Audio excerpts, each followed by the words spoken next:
Chapter 301. Breakthrough to the ninth layer of the Tao Void Mysterious Immortal Realm. In the next ancient hour, Guan enhanced the primordial chaos supreme holy skill to the great accomplishment of infinite primordial creation, and yet, 20 million years of lifespan only advanced him by one level, luckily reaching the peak of perfection. At the same time, he awakened the divine skill, unlimited avatars. Every element of the 5-element spiritual energy could turn into an avatar.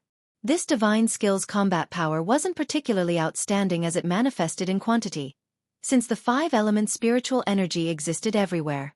He continued to advance. The all things form and energy art was elevated to the chaotic myriad forms freedom technique, and then further to the Tao Void mysterious divine thought skill. Similarly costing 20 million years of lifespan, no new divine skills were awakened, but the technique itself was a divine skill. The Tao Void mysterious divine thought skill, once mastered, would not be restricted by rules. With a mere thought, he could suppress cultivation level, breath, appearance, and everything else, making them unperceivable to others. With this technique, there was no need for Guan to use transformation techniques. Of course, what he valued most was its marvelous effect in hiding cultivation level and breath. In the reincarnation evolution, Chu Lu died quickly exactly because he lacked this technique. Of course, trusting Chang Jialan also played a part.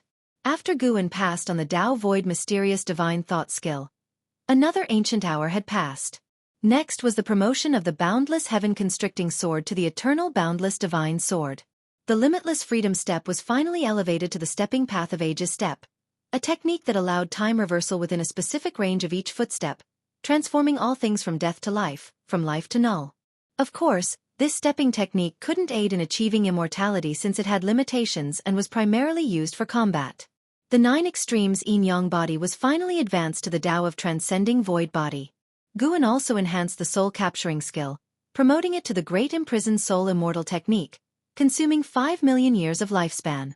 The previous 3 ultimate skills and divine skills each consumed 20 million years of lifespan, totaling 65 million years of lifespan. Adding the physique and cultivation technique, Guan had already spent 105 million years of lifespan. The consumption from the lifespan barrier was also a significant figure. Even without breaking through, he felt invincible at this moment. But he needed to be cautious. He must break through. Guan reopened the attribute panel, focusing his gaze on the cultivation level column. At this moment, the entire ocean was experiencing a violent storm, with endless towering waves, as the divine sense of a carefree primordial immortal frantically scanned the area. Guan didn't mind since the area was mostly inhabited by lost souls and wild ghosts who wandered the mortal world, suffering from the rejection of the heaven and earth rules. He hesitated for a moment, then decided to invest 5 million years of his lifespan. It was uncertain whether the early investment of 100 million years of lifespan could erase the gap in the difficulty of cultivation between the divine immortal of wondrous Dharma and higher realms. You practiced chi absorption cultivation for 30,000 years, forcefully attempting to assault the Tao Void mysterious immortal realm with the great accomplishment of infinite primordial creation, starting the tribulation crossing. You didn't endure the 6 realms destiny ultimate void tribulation, failing the tribulation. 30,000 years for one tribulation crossing. Guan was thrilled, knowing that previously, when he attempted to reach the divine immortal of wondrous Dharma realm, it took 60,000 years for one chance to cross the tribulation. However, even more surprising events occurred. You practiced chi absorption cultivation for 300,000 years, you endured the 6 realms destiny ultimate void tribulation with the forceful use of the great accomplishment of infinite primordial creation, and succeeded in the tribulation crossing, advancing your cultivation level to the first layer of the Tao Void mysterious immortal realm. You practiced chi absorption cultivation for 500,000 years, advancing your cultivation level to the second layer of the Tao Void mysterious immortal realm. 10 successful crossings. I'm really fucking strong. Guan was ecstatic, but as he looked further, his smile gradually faded. The time required for each level in the Tao Void mysterious immortal realm kept increasing. You practiced chi absorption cultivation for 4 million years, advancing your cultivation level to the 8th layer of the Tao Void mysterious immortal realm. You practiced chi absorption cultivation for 4.7 million years, advancing your cultivation level to the 9th layer of the Tao Void mysterious immortal realm. You practiced chi absorption cultivation for 5 million years, forcefully assailing the divine thought true immortal realm with the great accomplishment of infinite primordial creation, Starting the tribulation crossing. You didn't endure the heavenly Tao 49 mysterious void tribulation, failing the tribulation. That's good. Reaching the 9th layer of the Tao void mysterious immortal realm in 5 million years was an unexpectedly pleasant surprise. But what's after was shocking. An attempt of tribulation every 300,000 years. If following the old pattern, failing 100 times would mean 30 million years of lifespan. Failing 200 times would mean 60 million years of lifespan. That's ridiculously exaggerated. Is the divine thought true immortal that mighty? It's a big leap. Guan didn't question it much, given he hadn't even heard of the Tao void mysterious immortal, let alone the higher divine thought true immortal. Once again, nature's spiritual energy surged towards him. The entire ocean's spiritual energy abruptly sank, and its range rapidly expanded. Damn. This commotion is a bit excessive. Guan was secretly alarmed, feeling he might once again bring about a calamity to the mortal world. The vast amounts of spiritual energy required to transition from the 9th layer of the divine immortal of wondrous Dharma to the 9th layer of the Tao void mysterious immortal far exceeded Guan's imagination. However, he could judge the resources of the great heavenly spirit land through this disturbance. If his breakthrough affected the entire great heavenly spirit land, it would indicate that the Tao void mysterious realm cultivators in the great heavenly spirit land were few and far between. While feeling the transformation within himself, Guan observed the surroundings. The range of spiritual energy extraction grew larger, and in less than 30 minutes, it exceeded the size of the area the great cold demon sect planned to annihilate and was still rapidly increasing. Time swiftly passed. An hour later, Guan forcefully achieved the Tao void mysterious immortal. Regardless of the realm, the evolutionary cultivation would always compress the breakthrough into 1 hour. The mysteries of the Tao void mysterious immortal flooded into his mind. A Tao void mysterious immortal could transcend universal rules and travel through the Great Thousand World. The so-called Great Thousand World consists of countless realms like the Great Heavenly Spirit Land, and only reaching this level would one touch the barriers of the universe. Of course, not all universes can be easily traversed, as there are also differences in strength among them. The power of a mysterious immortal is even greater, capable of transforming all things into living beings. Reaching this level means starting to condense one's own Tao. The so-called Tao is the condensation of the overall path of immortal cultivation, manifesting as will, capable of condensing a Tao form and using it to battle and suppress everything. Guan was immersed in the transformation brought by the Tao void mysterious immortal, unable to extricate himself. Only when his cultivation level broke through to the 2nd layer of the Tao void mysterious immortal realm did his consciousness awaken. He looked up.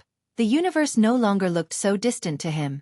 His gaze and divine sense reached perfect unity, allowing him even to peer into the ends of the universe. He saw the silent destruction domain described by Zia, a place of utter darkness emitting a terrifying aura that made it difficult for him to infiltrate lightly. For he sensed auras within that made him wary, not just one, but several. Time continued to move forward. Guan began to detect the approach of various cultivators' aura. Looking up, he saw a massive number of cultivators flying out of the Holy Land where the Holy Court was located, quickly approaching, the numbers even surpassing those of the Great Cold Demon sect. His breakthrough had indeed alarmed the Holy Court. It must be said, compared to the Holy Court, the Great Cold Demon sect was utterly incomparable. The cultivators who flew out were of loose immortal realm at the lowest, numbering over 5 million and still increasing. More than 5 million loose immortals. What an exaggeration. He even sensed the aura of divine immortals of wondrous Dharma and carefree primordial immortals, with more than 10 divine immortals of wondrous Dharma among them. The cultivators of the Holy Court dispersed to protect various continents and islands.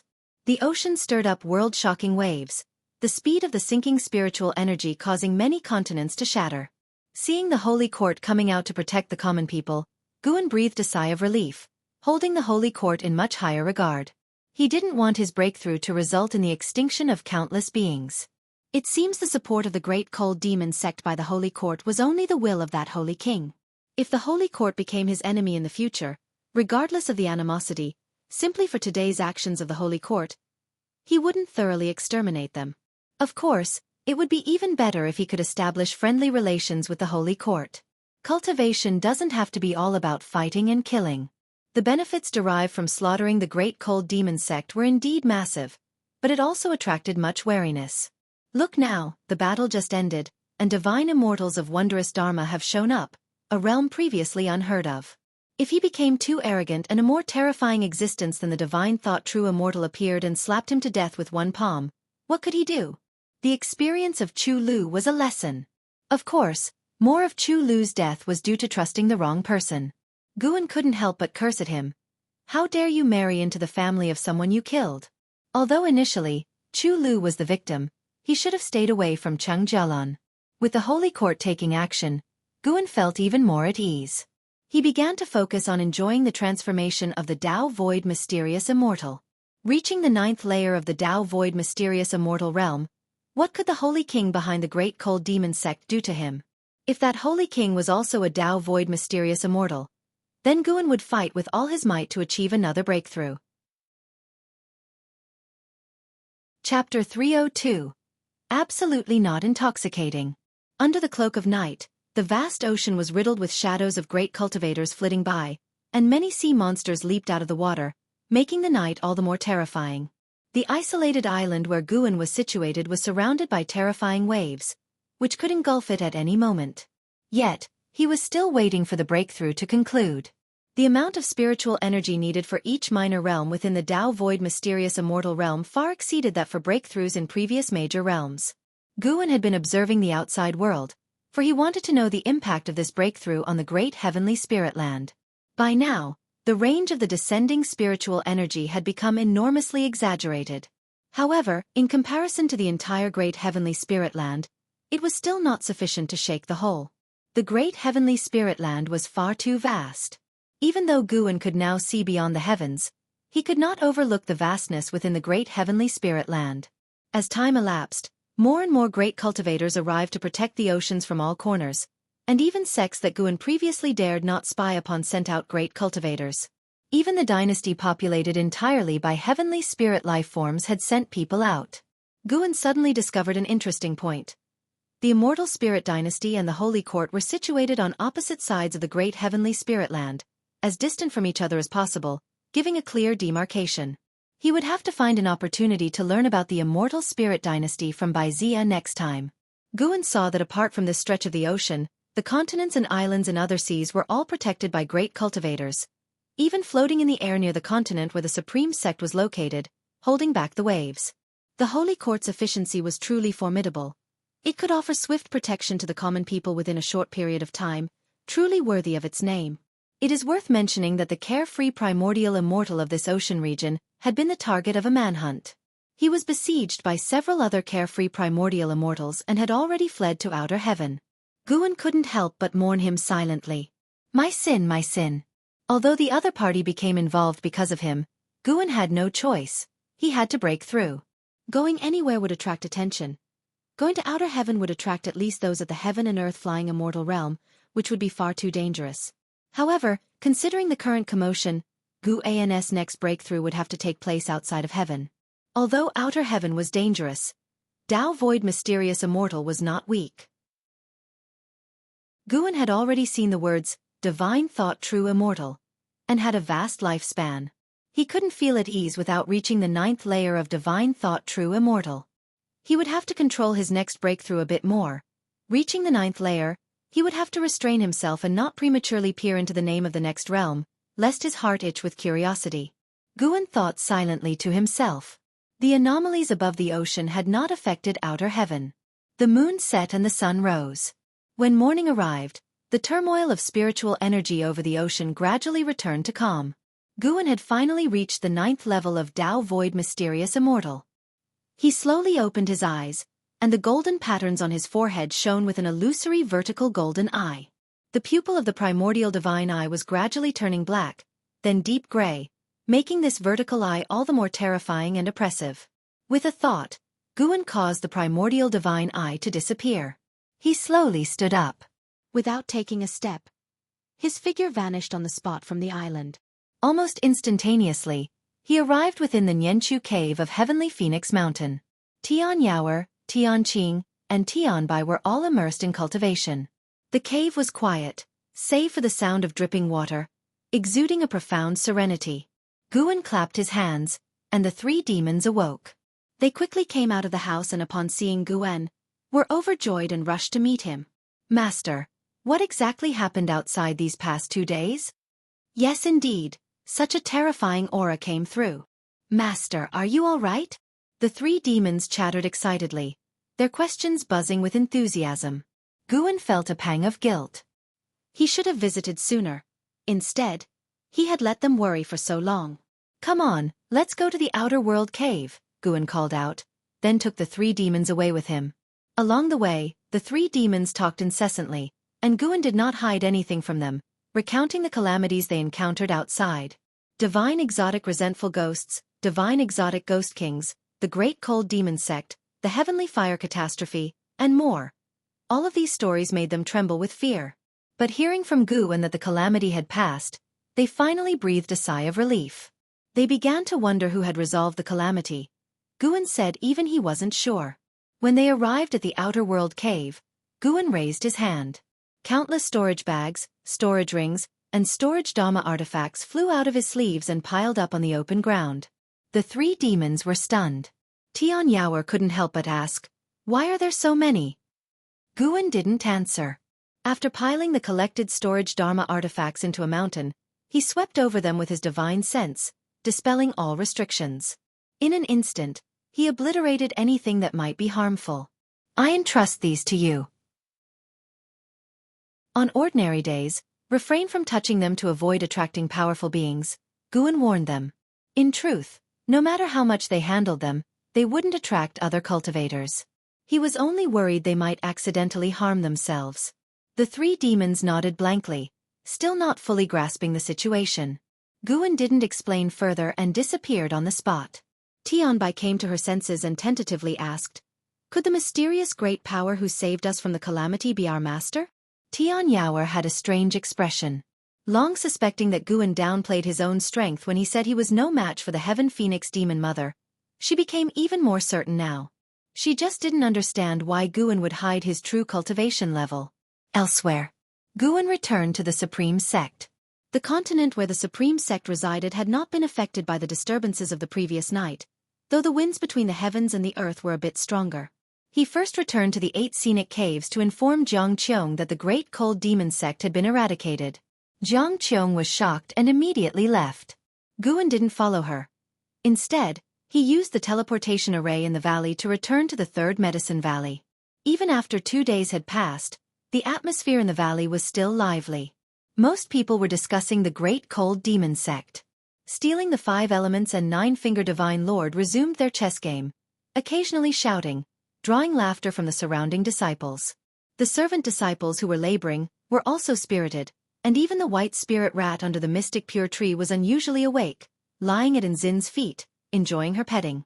Everything seemed so harmonious, bringing a smile to Guan's face.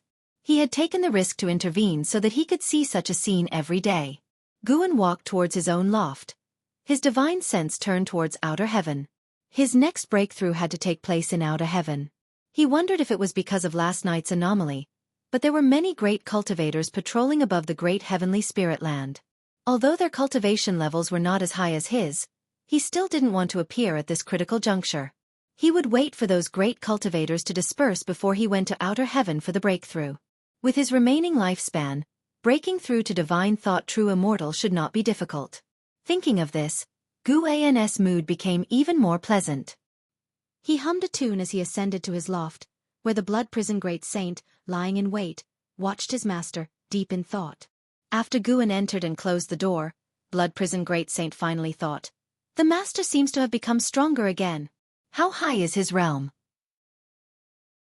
On the day the great cold demon sect attacked, the colossal figure that stood taller than heaven and earth fell into the eyes of blood prison great saint, and he immediately knew that it was his master. He felt more than ever that ending up in Guan's hands was an incredible stroke of fate. Others couldn't get such a chance even if they wanted it. Thinking this, he wore a proud smile. Considering the millennium term, it now seemed like nothing in comparison. When the millennium came, he would choose to stay and continue to serve Guan, whether as an ox or a horse. He had already set his sights on the position of the head disciple of the 3rd Medicine Valley. Considering Enzin's talent, he was sure she would be buried by then, so who could compete with him? As for Yang Jian, he would definitely want to venture out. The boy also had such ambition. At the same time, inside the loft, Guan sat in a chair and lay down in the position he found most comfortable. Looking at his remaining lifespan of over 600 million years, the corners of his mouth just couldn't help but turn up. He must not become complacent. He would have to continue cultivating medicinal herbs in the future. Tao Void Mysterious Immortal was not his final destination, nor would Divine Thought True Immortal be. He had to keep growing stronger. Right now, he was indeed powerful, but there were still things in the world he could not see through, and thus needed to keep cultivating diligently. For the next few days, Guan began moving between the various medicine valleys, returning to his usual life. During this time, Sage Shen Miao of the North Sea Mountain inquired about his opinion of Sword Venerable Fudao. Guan casually praised him without elaborating much. 5 days later, Guan noticed a group of cultivators with strong cultivation levels sneaking into the continent, investigating the public opinion about Sword Venerable Fudao. These cultivators were all from the Holy Court. It was not just this continent. Cultivators from the Holy Court were also investigating the Great Cold Demon sect and the surrounding seas. Guan did not intervene. The Holy Court beginning to investigate the Great Cold Demon sect suggested that the matter had alarmed the upper echelons of the Holy Court, and the Holy King could no longer act unilaterally. After harvesting all the mature medicinal herbs in the various medicine valleys, Guan began to relax and rest. He found 9-Finger Divine Lord and played a game of chess, winning 3 rounds in a row. Stealing the 5 Elements became interested and wanted to play as well. Starting from Guan's first move, an hour later, Guan stood up, holding the 7 stars mirror as a fan, strutting off in a superior manner. Stealing the 5 Elements sat stunned on the stone stool, gazing at the chessboard, utterly lost in thought. The surrounding disciples were thrilled, all praising Guan. Stealing the 5 Elements had always been winning, quite arrogantly at that. Seeing their master defeat him, how could the disciples not be exhilarated? 9-Finger Divine Lord was amused. It turned out it wasn't that he was inadequate. Rather, Guan truly possessed extraordinary comprehension in the ways of chess. Guan left amid the cheers of the disciples, his face wearing a smug smile. Play against me? You'll need another 100 million years of practice.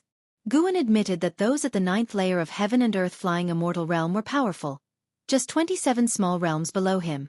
Returning to the loft, Guan sat down and opened his attribute panel. He felt regret over the previous lifespan samsara and wished to start another game.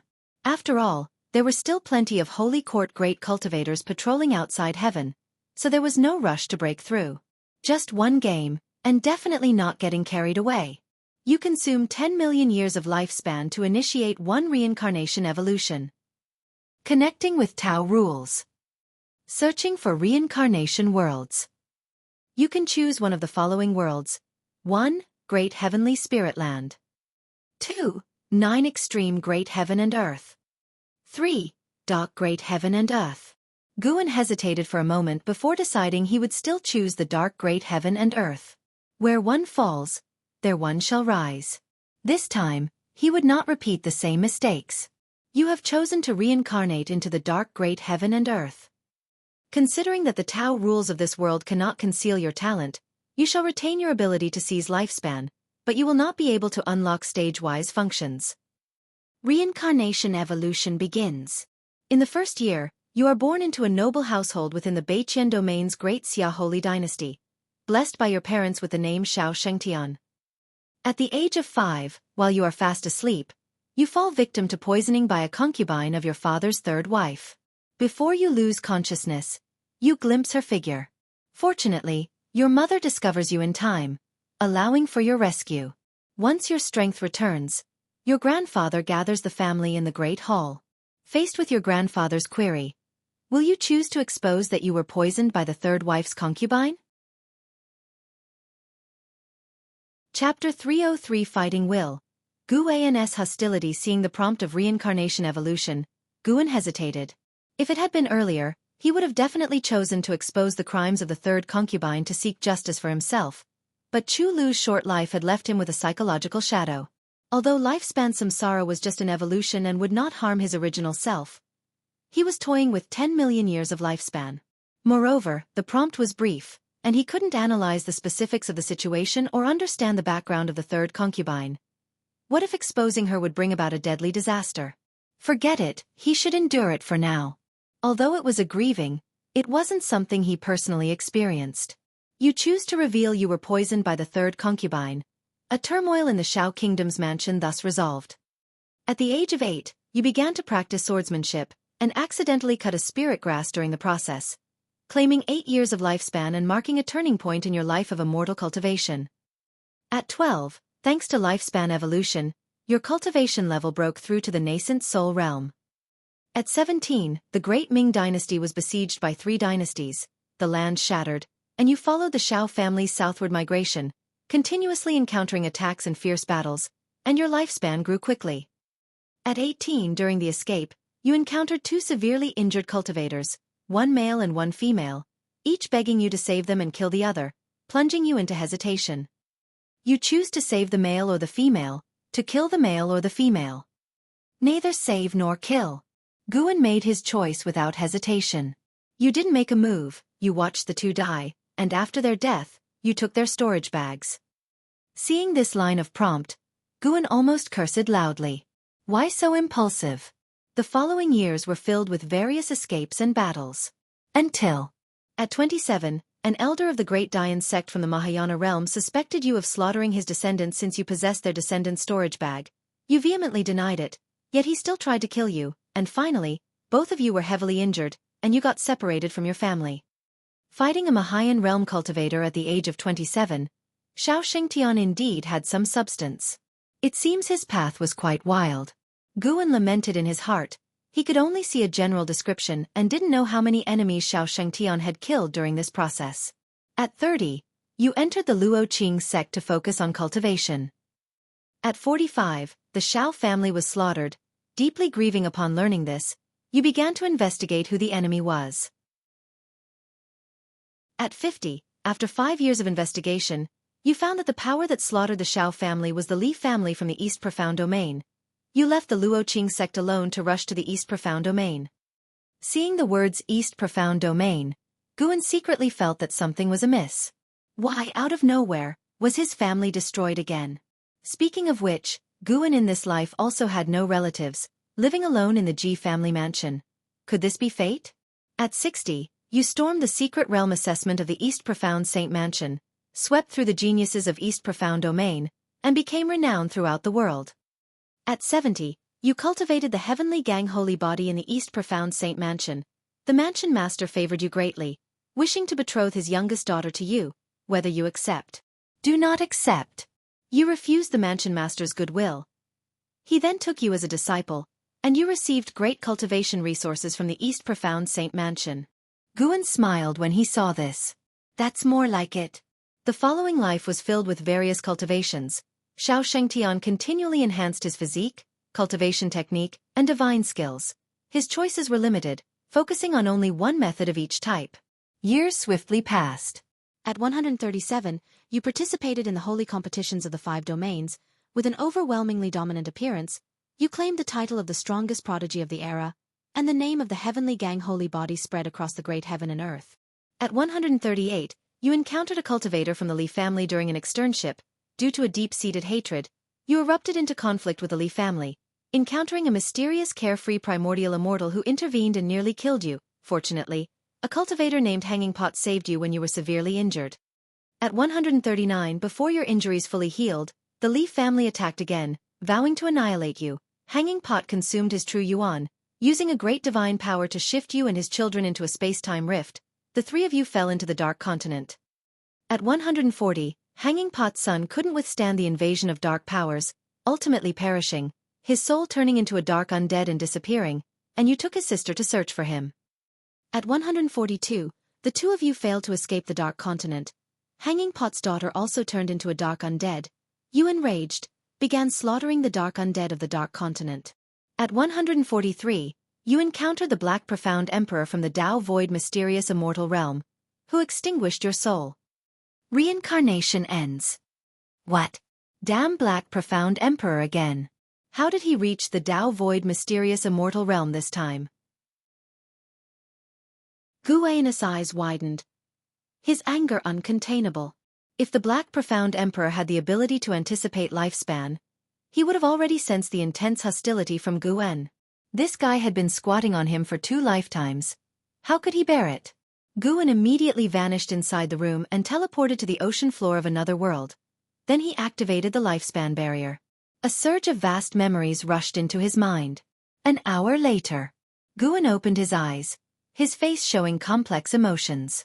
Xiao Shengshan's life was more splendid than Chu Lu's, advancing triumphantly, enjoying life fiercely with gratitude and resentment, possessing the fame of the strongest talent of the contemporary era, and he also encountered many beautiful women. Regrettably, he still died. In his memories, Gu-en learned about the horrors of the Dark Continent, which was even larger than the entire great heavenly spirit land, impossible to fly to the outer heaven, the world dim and vast, as if never able to escape, and a mysterious power called Dark Force devouring him. If not for the sufficiently powerful heavenly gang holy body, Xiao Shengtian might not have lasted until the day he met the Black Profound Emperor. It must be said, the Tao Void mysterious immortal realm Black Profound Emperor was truly terrifying. Gu-en not only possessed memories but could also deeply experience the feelings of the time. When the Black Profound Emperor killed him, he seemed to deliberately preserve his flesh. The thought of his body being used by the Black Profound Emperor really irked Gu-en. He also did not know where the Dark Continent was, whether the timing could match up, and if they met, if the opponent's cultivation was not as good as his, he must make the Black Profound Emperor truly feel despair. The second reincarnation evolution ended at only 143 years old, which was quite annoying. However, the gain was greater than last time. Although the heavenly gang holy body was not as good as his primordial ultimate body, he could pass it on to his disciples in the future. The real gain was Xiao Shengshan's will. Xiao Shengtian cultivated a kind of fighting will. The more severe the injury, the stronger the burst of strength, capable of sweeping all opponents of the same realm, and even had a chance to counter-kill higher realm opponents. Of course, for Gu-en, the main use of the fighting will was manifested in crossing the tribulation. With this will, would his evolutionary practice in crossing the tribulation be easier? Gu-en felt deeply and pondered whether he in the Tao Void mysterious immortal realm was stronger than the Black Profound Emperor. With his whole Bodhi's ultimate skills, he really wanted to try challenging the Black Profound Emperor. He then disappeared from the seabed, returning to the attic of the Third Medicine Valley. Although merging memories caused some disturbance, it wasn't as significant as his previous breakthrough. Gu-en sat on a chair, suddenly feeling like trying again. He couldn't pick the Dark Continent next time. There was no need to stubbornly confront the Black Profound Emperor. Forget it. Bad luck. In the reincarnation evolution, Gu-en could only make significant choices. He couldn't control how his evolving self specifically acted, meaning, reincarnation evolution was unknown. Since it was unknown, it needed to be mystical. Moreover, Gu-en still needed to break through. He couldn't get overexcited and delay his breakthrough. Gu-en took out the Green Hero Travelogue and flipped through a few pages, completely shifting his thoughts. This book is truly incredible. Even if Shen Tianyi died now, with this book, in Gu-en's heart, he was a saint. The news of the Great Cold Demon sect being wiped out by Sword Venerable Fudao spread wildly for a long time, making Sword Venerable Fudao's fame spread even wider. In the blink of an eye, half a year passed, and time came to the end of the year. Winter snow covered the vast heaven and earth. Gu-en was writing a book in the attic, recording all the Taoist sorcery and ultimate skills practiced by Chu Lu and Xiao Shengtian in his lifetime into a secret book, not wishing to immediately disseminate it but just writing for fun. If it could prove useful later, he could directly bring it out.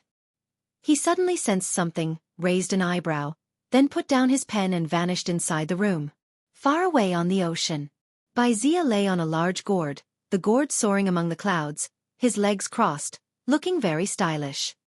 He sensed an aura and immediately opened his eyes, leaping up. Then, he saw a figure swiftly approaching, his face breaking into a surprised smile. It was Meng Lang, whom he wanted to see. Gu-en quickly flew in front of Bai Zia and greeted with a fist and palm salute. Taoist friend Bai, didn't expect to meet you here. Bai Zia frankly stated his purpose, then greeted him back smiling. Taoist friend Meng, long time no see, are you well? Have you been affected by the Great Cold Demon sect? He had already flown into the area endangered by the Great Cold Demon sect, of course. This was just the peripheral region, so Gu-en dared to meet him. No, I wasn't here at the time. I only came back after hearing that the Great Cold Demon sect was extinguished. Gu-en shook his head. Doing well. Quite good. just broke through to the 9th layer of the Tao Void mysterious immortal realm. Bai Zia invited Guan onto the gourd, and he unceremoniously joined. The two began discussing the Great Cold Demon Sect and Sword Venerable Fu Dao. Bai Zia was shocked by this matter. He didn't expect such a big event to occur within the Great Heavenly Spirit Land. Although the Great Cold Demon Sect wasn't comparable to Mortal World Peak, it wouldn't be far off. To wipe out the Great Cold Demon Sect with one's own power, its Taoist level was unimaginable. There were still survivors from the Great Cold Demon Sect, but they were like scattered monkeys after a tree falls, many enemies kicking them while down. Bai Zia was very curious about Sword Venerable Fu Dao, asking Guan when this person had emerged. Guan then said he was in seclusion before, also unsure when Sword Venerable Fu Dao appeared. The two talked for a long time, and the conversation was mostly Guan asking questions and Bai Zia patiently answering. An hour later, Guan suddenly asked, Taoist friend Bai, have you ever heard of the Dark Continent? Bai Zia frowned, surprised he asked, the Dark Continent? Never heard of it. Is it powerful? Where is it? Hearing this, Guan could only say, I'm not clear either, just heard a senior mention this name, so I was curious. Afterward, he bid farewell to Bai Zia.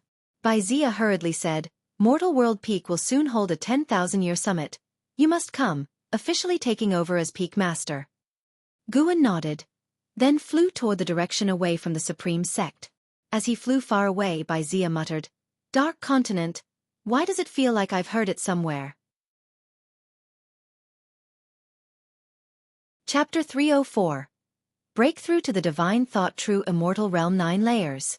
After bidding farewell to Bai Zia, Guan took a detour, only then returning to the Third Medicine Valley. He finished writing the current secret book, then went downstairs to join the disciples in shoveling snow. During the process of shoveling snow, his thoughts were constantly in outer heaven. When would those wandering cultivators of the Holy Court disperse? They couldn't stop Guan. He was just worried that the noise from his breakthrough would be too loud and attract them near the lifespan barrier. What if someone intruded? Guan didn't want to make unnecessary enemies with the Holy Court, nor did he want anyone to discover his true cultivation level. He could only wait. As winter passed and spring arrived, the years went by. The news of Sword Venerable Fu Dao's world-saving feats spread widely across this region of the mortal world, earning more and more praises, and his fame spread throughout the great heaven and earth. Relative to the tumultuous seas, the continent quickly calmed down since they had heard of Sword Venerable Fu Dao's feats not for the first time. However, a change in the dynamics occurred in the human race's world. The forces that had fled returned but could no longer maintain their former dominance, while those who stayed behind gained more support and developed rapidly. The other continent on the Nine Nether Road was even more dangerous. The sects and families of the Taizong dynasty couldn't secure a footing there, and the fleeing forces returned in disgrace within a few years. Jiang Qiong also returned to the Juhua sect, beginning to develop the sect peacefully. Gu An's days returned to being leisurely. Before he knew it, 10 years had passed. The wandering cultivators of the Holy Court outside heaven finally dispersed, and Guan was waiting for this day. He immediately set off, leaving quietly. In just one step, he reached the depths of the universe, flying towards a location he had chosen long ago. It was a gigantic meteorite, even larger than the continent where the Supreme Sect was located. Guan landed on the meteorite. Looking around, the great heavenly spirit land seemed very distant. Reckoned for a heaven and earth flying immortal, it would also be impossible to spy with the naked eye. Turning around, the universe's depths behind him were extremely dark. From here to the silent destruction domain was closer than to the great heavenly spirit land. This was also intentional on his part, to make the Holy Court think that the anomalies were caused by a heavenly demon. He sat down on the spot, activating the lifespan barrier. He then pulled up his attribute panel. Name: Guan. Lifespan: 220/639, 660, 342. Physique: Primordial Ultimate Body. Cultivation level: Divine Immortal of Wondrous Dharma Realm 9th Layer. This lifespan was truly a delight to behold. He had to be more careful about this breakthrough. The last time he crossed the lifespan barrier he had consumed tens of millions of years of lifespan, a figure that could not be ignored. Guan took a deep breath, deciding to directly aim for a breakthrough in cultivation level. Tribulation every 300,000 years. Still quite frightening. 1 billion get on board. You practiced chi absorption cultivation for 300,000 years. With the great accomplishment of the infinitive creation dharma, you forcefully struck at the divine thought true immortal realm, began facing the tribulation. You failed to endure 49 heavenly Tao mysterious void tribulations, and the tribulation failed. You practiced chi absorption cultivation for 600,000 years. With the great accomplishment of the infinitive creation dharma, you forcefully struck at the divine thought true immortal realm, began facing the tribulation. You failed to endure 49 heavenly Tao mysterious void tribulations, and the tribulation failed. Guan remained expressionless, already used to failure. No matter, he still had 5 billion years. He didn't believe they could drain him completely. However, something terrible happened. When his tribulation failures exceeded 100 times, his expression became grave. When his tribulation failures exceeded 200 times, his expression became ugly. When 1 billion years were all used up, he was on the verge of a breakdown. What was this heavenly Tao 49 mysterious void tribulation? Was it this absurd? Once Guan successfully broke through, he must investigate the origin of this heavenly tribulation. Even within the same realm, heavenly tribulations are not fixed. Taking Mortal World Peak for instance, their recorded types of heavenly tribulations exceeded 10,000. The rule summarized by the immortal cultivation world is that the more powerful you are within the same realm, the more terrifying the heavenly tribulation. However, those cultivators, despite an increased difficulty in their tribulation, could rely on formations, dharma treasures, and sect teachings for support. Guan could only rely on himself, owning no dharma treasures. After a full aspect promotion, he himself was terrifyingly strong. How could such a him fail more than 300 times? Guan gritted his teeth, choosing to commit 30 million years of lifespan. From 1 billion to 30 million, it wasn't that he was frightened. He just felt he was close to succeeding and didn't want to waste lifespan. However, all failed again. Guan's eyes began to redden. He couldn't believe it. Another 30 million years. Dare to consume 500 million years. When Guan's thought settled, he still failed. Another 30 million years. Failed. Failed. Failed. Just as Guan was preparing to continue investing, the prompt finally changed its length. He succeeded. You practiced chi absorption cultivation for 2,330,000,000 years. With the great accomplishment of the infinitive creation dharma, you forcefully struck at the divine thought true immortal realm, began facing the tribulation, and you endured the 49 heavenly Tao mysterious void tribulations. Tribulation succeeded, and your cultivation level broke through to the first layer of divine thought true immortal realm. You practiced chi absorption cultivation for 260 million years. Your cultivation level rose to the second layer of divine thought true immortal realm. You practiced chi absorption cultivation for 300 million years. Your cultivation level was enhanced. 4 million years to not break through a minor realm? Is divine thought true immortal that exaggerated? Feeling spiritual energy flowing into his body, Guan hurriedly continued to invest lifespan. Third layer. Fourth layer. He must reach the 9th layer to feel at ease. Eventually, he spent another 54 million years of lifespan and finally reached the 9th layer of divine thought true immortal realm. The mighty spiritual energy surged into his body, its scale far surpassing that when breaking through the Tao void mysterious immortal realm. Not only that, he found himself also absorbing the universal laws pervading the cosmos. He immediately closed his eyes to meticulously experience it. As he closed his eyes, the universal laws became clear, those laws falling and then vanishing into thin air, finally appearing imperceptibly inside the lifespan barrier. Soon, Guan noticed a divine sense sweeping over from the silent destruction domain. It was the carefree primordial immortal. As time passed, the noise from the breakthrough grew louder, attracting more and more divine senses, with the lowest being at the heaven and earth flying immortal realm. After 30 minutes, Guan sensed the divine sense of a divine immortal of wondrous dharma. Fortunately, those guys didn't dare show themselves yet, only daring to hide and use divine sense to spy. About half an ancient hour passed. Guan suddenly sensed something, subconsciously opened his eyes, and then his eyes widened. He saw a pair of eyes appearing in the cosmic darkness, ordinary human race eyes, just like immortals, except the gaze was very detached. These eyes were large, with the stars and continents of the universe completely tiny like dust before them. Guan felt as though he was being watched by the other, which made him feel uneasy. Could the lifespan barrier have been seen through? After a while, the pupils of those eyes finally shifted away. Guan breathed a sigh of relief. Daring to play such a dirty trick? Thinking I would be scared to jump out and beg for mercy? Unbearable. Just then, he finally succeeded in his breakthrough, and a stream of memories began flowing into his mind, all about Divine Thought True Immortal.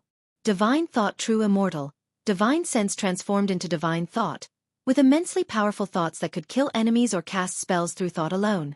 True Immortal then is a true immortal. His flesh and spirit underwent another transformation, and once completed, he would be an immortal conforming to the heavenly creation, not one just enhanced through cultivation. Guan's consciousness immersed in the legacy memories. He saw many images. He could peer into the past lives of any beings that had a karmic connection with him, a very peculiar feeling. However, he couldn't see Ji Xiaoyu's past life. He could only start from where Ji Xiaoyu was born in this life. The most surprising thing for him was that he could even peek into the lives of beings with karmic ties established with Chu Lu and Xiaosheng Tian. If so, doesn't this prove that reincarnation evolution could really turn into reality? This led Guan into endless conjecture. He was immersed in the karmic images, unable to extricate himself, not feeling the slightest discomfort but rather a kind of indescribable ease. Peering into karma, his mind was filled with countless images, yet it felt as exhilarating as chi absorption cultivation, making him even more invigorated. By the time Guan successfully broke through to the Divine Thought True Immortal realm, he was still in those images. Cultivation continued to break through. From the first layer to the second layer. From the second layer to the third layer. Gradually, powerful beings began passing by this area, sweeping over the meteorite where he was located. Chapter 305. Absolute Order. After Guan reached the 9th layer of the Divine Thought True Immortal realm, the spiritual energy and rules within the universe that had been violently disturbed returned to tranquility. Looking around, powerful figures were darting in all directions, while the pair of eyes that had been spying on the universe had already disappeared. Guan slowly opened his eyes, his gaze indifferent. Having seen so many lives, his Taoist heart had been elevated, and in the unknown reaches, he had even touched upon a Tao that belonged to himself. The Tao is long and profound, necessitating accumulation over lengthy eons.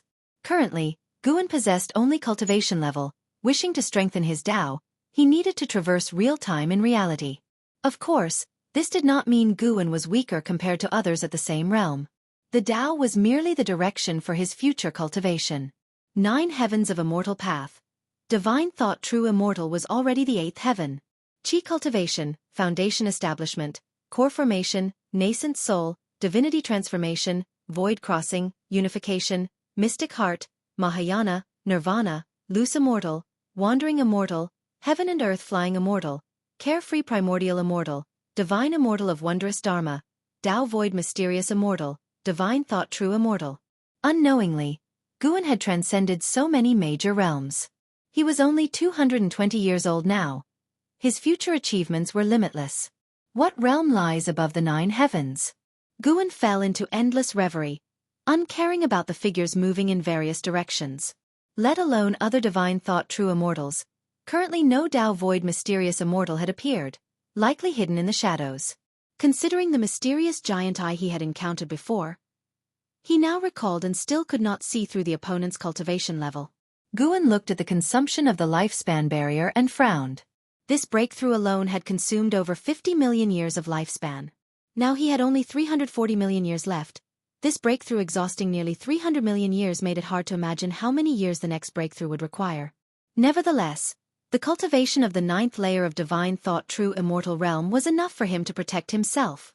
Guan stood up, thinking of the scene inside the 3rd Medicine Valley Pavilion. Just as the thought arose, he returned indoors. This was the prowess of a divine thought true immortal. Thinking of a place, moving at will, he had already achieved the ability to be omnipresent to an initial extent. The whole heaven and earth appeared different to Guan. He saw more rules, and the universe became clearer. He once again spied on the great heavenly spirit land, his divine sense far surpassing his previous divine perception, allowing him to penetrate the formations and restrictions of those great powers without being noticed. This great heaven and earth indeed harbored divine immortals of wondrous dharma, though few in number. All were in seclusion, detached from worldly affairs. Gu-An's gaze turned to the immortal spirit dynasty, which was located on a continent much larger than the one beneath his feet, with newborns starting at the Nirvana realm.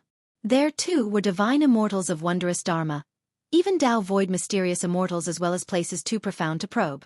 In his eyes, the standard for being unprovable was silence. His divine thought could forcefully intrude, but it would surely disturb the beings inside. This immortal spirit dynasty is strong. If it weren't for the Holy Court, it would not be difficult for this dynasty to unify the great heavenly spirit land.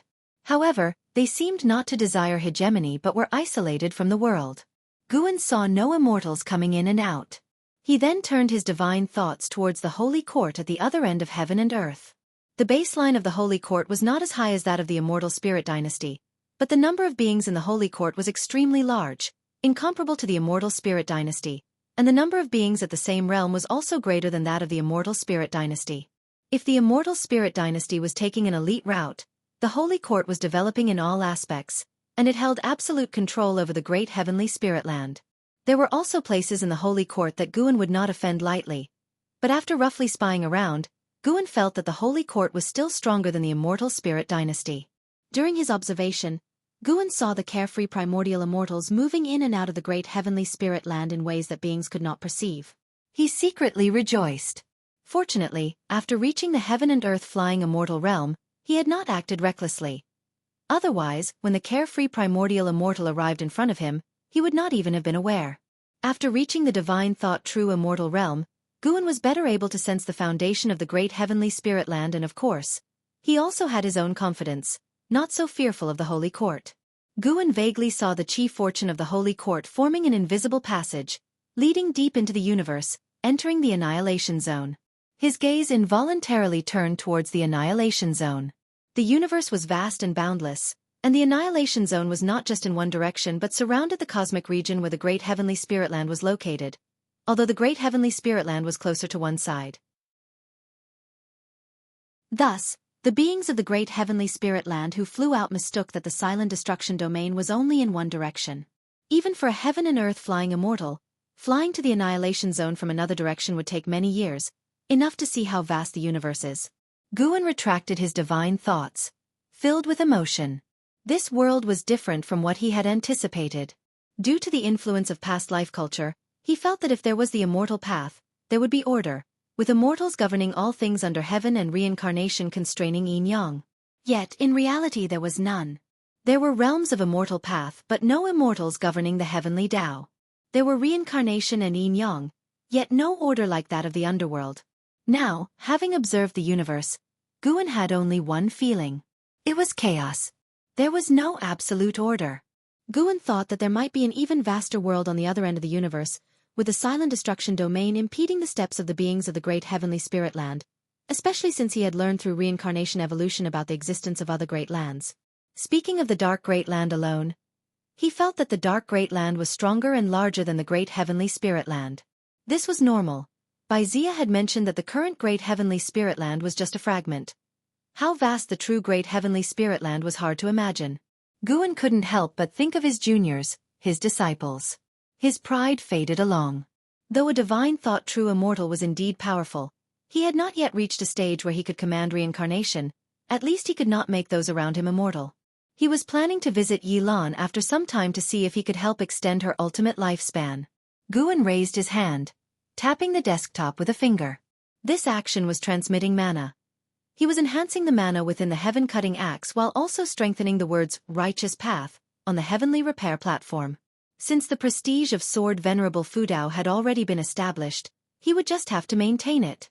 At the end of summer, the weather was gradually cooling. In the woods, Guan was guiding Yang Jian in his cultivation.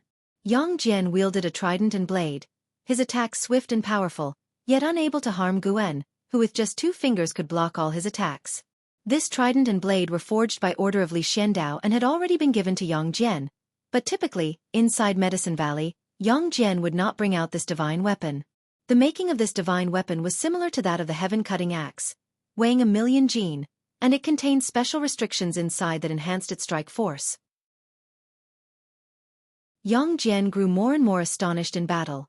He had gone all out, not to threaten his master, but under his master's suppression, even the force he swung could not damage the woods. At first glance, he seemed like a martial artist who was just faster and more forceful in his movements. Blood Prison Great Saint lay on the side watching. He was not surprised, feeling that it should be so. What he cared about was Yang Jian's state. This young man's aura was getting stronger, and he could not imagine what posture Yang Jian would have once he reached the Mahayana realm. Yang Jian leaped up, slashing down furiously. Guan raised his right hand, pinning the blade between his fingers, preventing it from pressing downward, which made Yang Jian tremble. "All right, let's stop for today." Guan spoke, his tone calm, thereafter setting Yang Jian down. Yang Jian sheathed his blade and hurriedly bowed, his heart uneasy, unsure if he had satisfied his master. His actual cultivation had reached the 7th layer of divinity transformation realm. Other than his own efforts, he received many elixirs from Guan. As for cultivation speed, it quite satisfied Guan. "Let's go back, a major figure is visiting today." Guan revealed a smile, softly speaking. Yang Jian couldn't help but be curious. What major figure? They walked towards the outside of the woods. Along the way, Blood Prison Great Saint started to evaluate Yang Jian's battle, imparting practical fighting experience, and Yang Jian, knowing his true cultivation, listened very attentively. An ancient hour later, Guan was playing chess with Stealing the 5 Elements, watched by 9-Finger Divine Lord, Shen Xinzi, and a crowd of cultivators. Stealing the 5 Elements was frowning deeply, hesitating to make a move. Just then, a sonorous voice echoed through Supreme Sect, reverberating across the continent. "Holy Minister decrees, Sword Venerable Fudeo's merit in saving beings is notable, and he may enter the Holy Court to receive the Chief Fortune Fruit position." Upon these words, everyone in Medicine Valley looked up, and Guan also pretended to look. After a brief silence, uproars broke out in Medicine Valley. "The Holy Court? A reward for Sword Venerable Fudao? What's the matter? What power is this Holy Court? What is Chief Fortune Fruit position? It sounds quite powerful. Who is this holy minister, daring to recruit Sword Venerable Fudao? Too arrogant." Most disciples felt dissatisfied with the Holy Court after hearing this, feeling that the Holy Court did not respect Sword Venerable Fudao. At least from these words, it seemed the Holy Court considered itself stronger than Sword Venerable Fudao. Guan could not help but shake his head in amusement. "Recruit me? But this plot point somewhat resembles Journey to the West. Luckily, it's not recruiting me to be Horse's Fortune." A disciple couldn't help but inquire about the background of the Holy Court from 9-Finger Divine Lord, who did not conceal anything and began to introduce the Holy Court. Hearing that the Holy Court was the overlord of the entire world, the disciples' dissatisfaction quickly dissipated. Immediately after, they started to worry about Sword Venerable Fudao leaving. Without Sword Venerable Fudao, what would they do in case of another crisis in the future? Meanwhile, Guan sensed that the heaven and earth flying immortal who had transmitted the message had already stepped onto the heavenly repair platform. He immediately stood up to go watch the excitement. Inside the outer gate city, the crowd was buzzing. People on the heavenly repair platform were discussing the Holy Court, many also believing that the Holy Court was undervaluing Sword Venerable Fudao. A man in white walked among the crowd, his pace not quick, his long sleeves fluttering, his appearance handsome, holding a folding fan in his hand. He wore a smile on his face, his heart scornful. A group of mortals dares to question the Holy Court? The man in white was not angry, he would not bother with mortals over this, and since this was Sword Venerable Fudeo's territory, it would not be good to offend Sword Venerable Fudao. A great power capable of eradicating the great cold demon sect was not someone he could provoke. After delivering the holy minister's message, he did not care whether Sword Venerable Fudao agreed or not. He now wanted to try out that heaven-cutting axe. Before coming to Supreme Sect, he had heard about the legend of the heaven-cutting axe while traveling in the Taizong dynasty.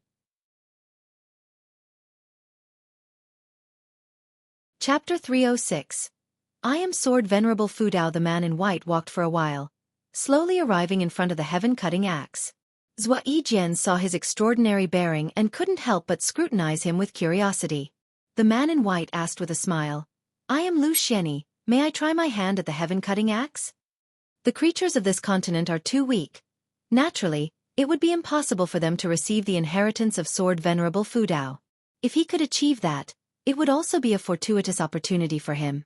Leaving aside his identity, For him as a heaven and earth flying immortal, great cold demon sect is certainly an immovable behemoth that he could easily sweep away. The man in white speculated that Sword Venerable Fudao might possess abilities comparable to a holy king. Go ahead, but you can only pull once per day, said Zhuayijian, neither haughty nor humble. Over the years, he had seen too many great cultivators, and the pride in his heart had also been growing. In his eyes, the honor of Sword Venerable Fudao was even higher than the prosperity of the supreme sect. The man in white nodded and turned his gaze to the heaven-cutting axe. At the same time, Guan stood among the crowd, watching the man in white from afar and sending out a lifespan detection. Lu Xianyi, 9 layers of heaven and earth flying immortal realm 67980/500000/890000. An extreme lifespan of 890,000 years. It was unknown what realm he could reach in his lifetime. Guan suspected that a certain realm might once again bring a transformation of extreme lifespan, but since his breakthroughs did not increase his lifespan, he was not clear about which realm would bring about such a transformation. Furthermore, in his view, the previous great realms all had the feeling of being reborn from the ashes. Under Gu An's watchful gaze, Lu Xianyi grasped the handle of the heaven-cutting axe and his expression changed slightly. The gaze of more and more onlookers fell upon them. Anyone looking at Lu Xianyi would think that he came from an extraordinary background. Lu Xianyi began to exert force, and for a moment, the heavenly repair platform trembled slightly, but the heaven-cutting axe did not budge an inch. Zhuayijian's look changed when he saw Lu Xianyi shake the heavenly repair platform. It indicated that Lu Xianyi's cultivation level was extremely profound. It was too normal to not be able to lift the heaven-cutting axe. After all, Sword Venerable Fudao was unmatched in the world. At least, in Zhuayijian's heart, Sword Venerable Fudao was invincible. Wait a minute. This guy's voice is very similar to the one who shouted just now. It's not just similar. It's the exact same voice, just quieter, and the oppressive feeling is also restrained. Having realized this, Zhuayijian's gaze towards Lu Xianyi was filled with hostility.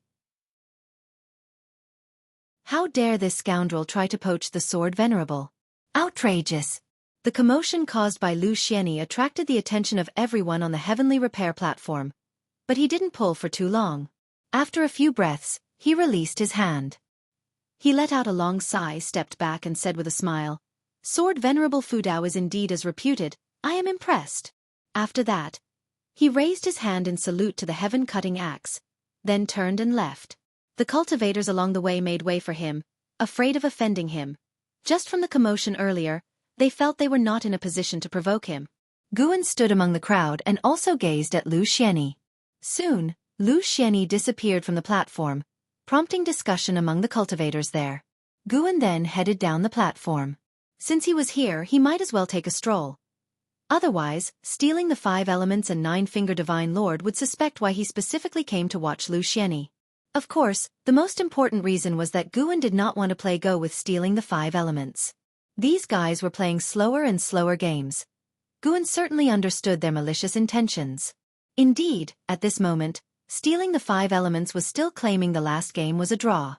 Although the others didn't believe it, stealing the 5 elements was dead set on it, and no one else wanted to pursue the matter further, as the cultivation levels were quite deterring. Guan paid a visit to the Elixir Hall, where almost everyone recognized him, except for the disciples who had just started this year. His income from Medicine Valley was one of the highest in the entire Supreme Sect, not to mention he was also a core formation realm cultivator. Even having reached the divine thought true immortal realm, Guan still liked to chat with others. As for the invitation from the Holy Court, he didn't want to pay it any mind. Going to the Holy Court was likely to cause trouble, and he certainly didn't want any of that. What if, in the process, he ended up making enemies with the Holy Court? Although Guan had wiped out the Ephemera sect, the 7 Stars Spirit Realm, and the Great Cold Demon sect, he was inherently kind-hearted and peace-loving. Well, if it's possible to avoid making enemies, then it's better not to. Not until dusk did Guan return to his valley, and by then, stealing the 5 elements had long since disappeared. In the days that followed, Guan noticed that Lu Xianyi had no intention of leaving the Supreme Sect. Guan couldn't help praying, hoping the man wouldn't enter his Medicine Valley. The 3rd Medicine Valley had already hidden too many monsters and devils. It couldn't house any more. Summer passed, and autumn arrived. In the 3rd Medicine Valley, under an old tree, Guan held the 7 Stars mirror, using it like a fan, relaxing blissfully. Sitting opposite him, Lu Xianya's complexion was ugly, his hand holding the ghost stones, unable to make a move for a long time. Stealing the 5 elements and 9-finger divine lord sat aside, both revealing sincere smiles. A being in the 9 layers of heaven and earth flying immortal realm and still less than 70,000 years old was definitely a top-notch genius of the current era. Even stealing the 5 elements, who was also in the 9 layers of heaven and earth flying immortal realm, felt a dangerous aura from Lu Xianyi. After learning to play Go, Lu Xianyi was able to beat stealing the 5 elements on the same day. After losing the position of the second best Go player in the world, stealing the 5 elements had always been displeased with Lu Xianyi. Today, he finally got to see Lu Xianyi get put in his place. Suddenly, Lu Xianyi raised his eyes to look at Guan and asked in a deep voice, "Impossible. Who exactly are you?" While Go is indeed exquisite, he felt that the reason the other party could win was because they anticipated his next move. This suggests what? That the opponent's deductive abilities were stronger than his own. His talent and comprehension might not be considered top-notch in the Holy Court, but he still believed he was a genius. He refused to believe that Guan's comprehension exceeded his own. There's only one possibility. This person is hiding their true cultivation level. After hearing this, Guan said with a proud smile, "I'll tell you, I am Sword Venerable Fudao, do you believe that? Kid, you can't even recognize the immortal path supreme treasures in my hand and on my head, yet you aim to see through my cultivation level?" On hearing Guan's words, Lu Xianyi suddenly stood up, and quickly bowed with clasped hands towards Guan. Stealing the 5 elements, 9-finger divine lord, and those around them, were taken aback for a moment, then burst into laughter. Lu Xianyi looked up, confused. What was so funny about that? Weren't these people afraid of offending Sword Venerable Fudao? 9-finger divine lord could not help but laugh and say, "Young brother, you can inquire around if you wish. This lad is only in his 200s. How could he possibly be Sword Venerable Fudao?" Sword Venerable Fudao became famous over 100 years ago. On hearing this, Lu Xianyi looked at Guan in disbelief. Now he naturally didn't believe that Guan was Sword Venerable Fudao. What can be accomplished in 200 years? With talent like his, he could at most cultivate to the mystic heart realm. What is a realm before nirvana worth? No different from ants. Even if they said Sword Venerable Fudao was 200 years old, he wouldn't believe it. Sword Venerable Fudao must definitely be an existence that transcends the carefree primordial immortal. "You!" Lu Xianyi stared at Guan, quite angry. Guan stood up and said, "Someone is looking for me, you guys continue playing." Having said that, he slipped away. Lu Xianyi watched his retreating figure, unable to let go for a long time. Luckily, this guy didn't harbor enmity toward Guan, otherwise, he would have been extinguished this evening. Stealing the 5 elements immediately took the seat that Guan had vacated and said, "Let's continue, I think I have figured out your game." Lu Xianyi took a deep breath and could only sit down. He knew that Guan, being the Valley Master, couldn't escape, and he refused to believe that he couldn't beat a mere mortal in a game. Guan was not using an excuse. Someone was indeed looking for him. He waited at the base of his own attic. After a while, a figure flew into the valley. It was Shen Tianyi. "Big brother, long time no see." Guan exclaimed with joy. Shen Tianyi was as spirited as ever. He patted Guan on the shoulder and observed him closely, praising, "You learned to dress up, you have a bit of my aura. But your cultivation hasn't increased. You're disgracing me." Lu Xianyi, who was playing Go downstairs, heard this and immediately dismissed his doubts. Someone who could greet a junior cultivator of the Mahayana realm as a brother. Could that be some profound master? It seems this lad's invention of Go really is based on unique insights. Guan took Shen Tianyi upstairs to catch up. Once inside, Shen Tianyi began to recount his experiences over the years. He too had dealt with divine exotic resentful ghosts and had a wealth of experiences. Guan listened intently, sometimes shocked, which pleased Shen Tianyi. He liked chatting with this younger brother. So invigorating. Shen Tianyi mentioned Li Ya and En Hao, especially En Hao, whose tone was filled with envy. He truly understood what an unmatched genius was. Compared to En Hao, his own talent seemed mediocre. And he had also learned that En Hao's master was Sword Venerable Fudao. What? His master is? No wonder, no wonder. Guan marveled. The attic was protected by Xian Tiany's restrictions, so they didn't worry about the disciples overhearing. As for the likes of stealing the 5 elements, even if they did hear, what of it? If they dared to plot against and how, Guan wouldn't consider their friendship over go. After Great Cold Demon sect withdrew, the sea became chaotic since quite a number of forces had escaped previously, freeing up a lot of maritime and land resources, and the Star Sea congregations are also vying with others over them, Xian Tiany reflected. Although many years had passed, bringing up that event still excited him. Sword Venerable Fudao truly gave the Supreme Sect glory. While Xian Tiany's heart lay with the Supreme Sect, he belonged to the Star Sea congregations. The two thus chatted passionately. Meanwhile, after beating stealing the 5 elements, Lu Xianyi stood up and left, ignoring stealing the 5 elements requests for another match. He wandered around the valley, and his attention was captured by Shen Xinzi. The Bitter Sea Buddha sect Lu Xianyi seemed to have an idea, but he quickly shifted his gaze, with no intention of approaching Shen Xinzi. He observed everyone in the valley. This medicine valley was too peculiar. The inhabitants were either terrifyingly weak or concealed immortals, with an enormous disparity. Suddenly, his gaze was again drawn to one person, and this time, his eyes latched on. Following his line of sight, it was Yang Jian who was weeding. Due to the vast gulf in their cultivation, Yang Jian, who had his back to Lu Xianyi, did not detect anything unusual. Until a voice came from behind him. "What is your name?" Yang Jian subconsciously stood up and turned around. He had seen Lu Xianyi from a distance before, and knew that the other party had an important status and was not a simple cultivator. "My name is Yang Jian. May I know what matter brings you here, senior?"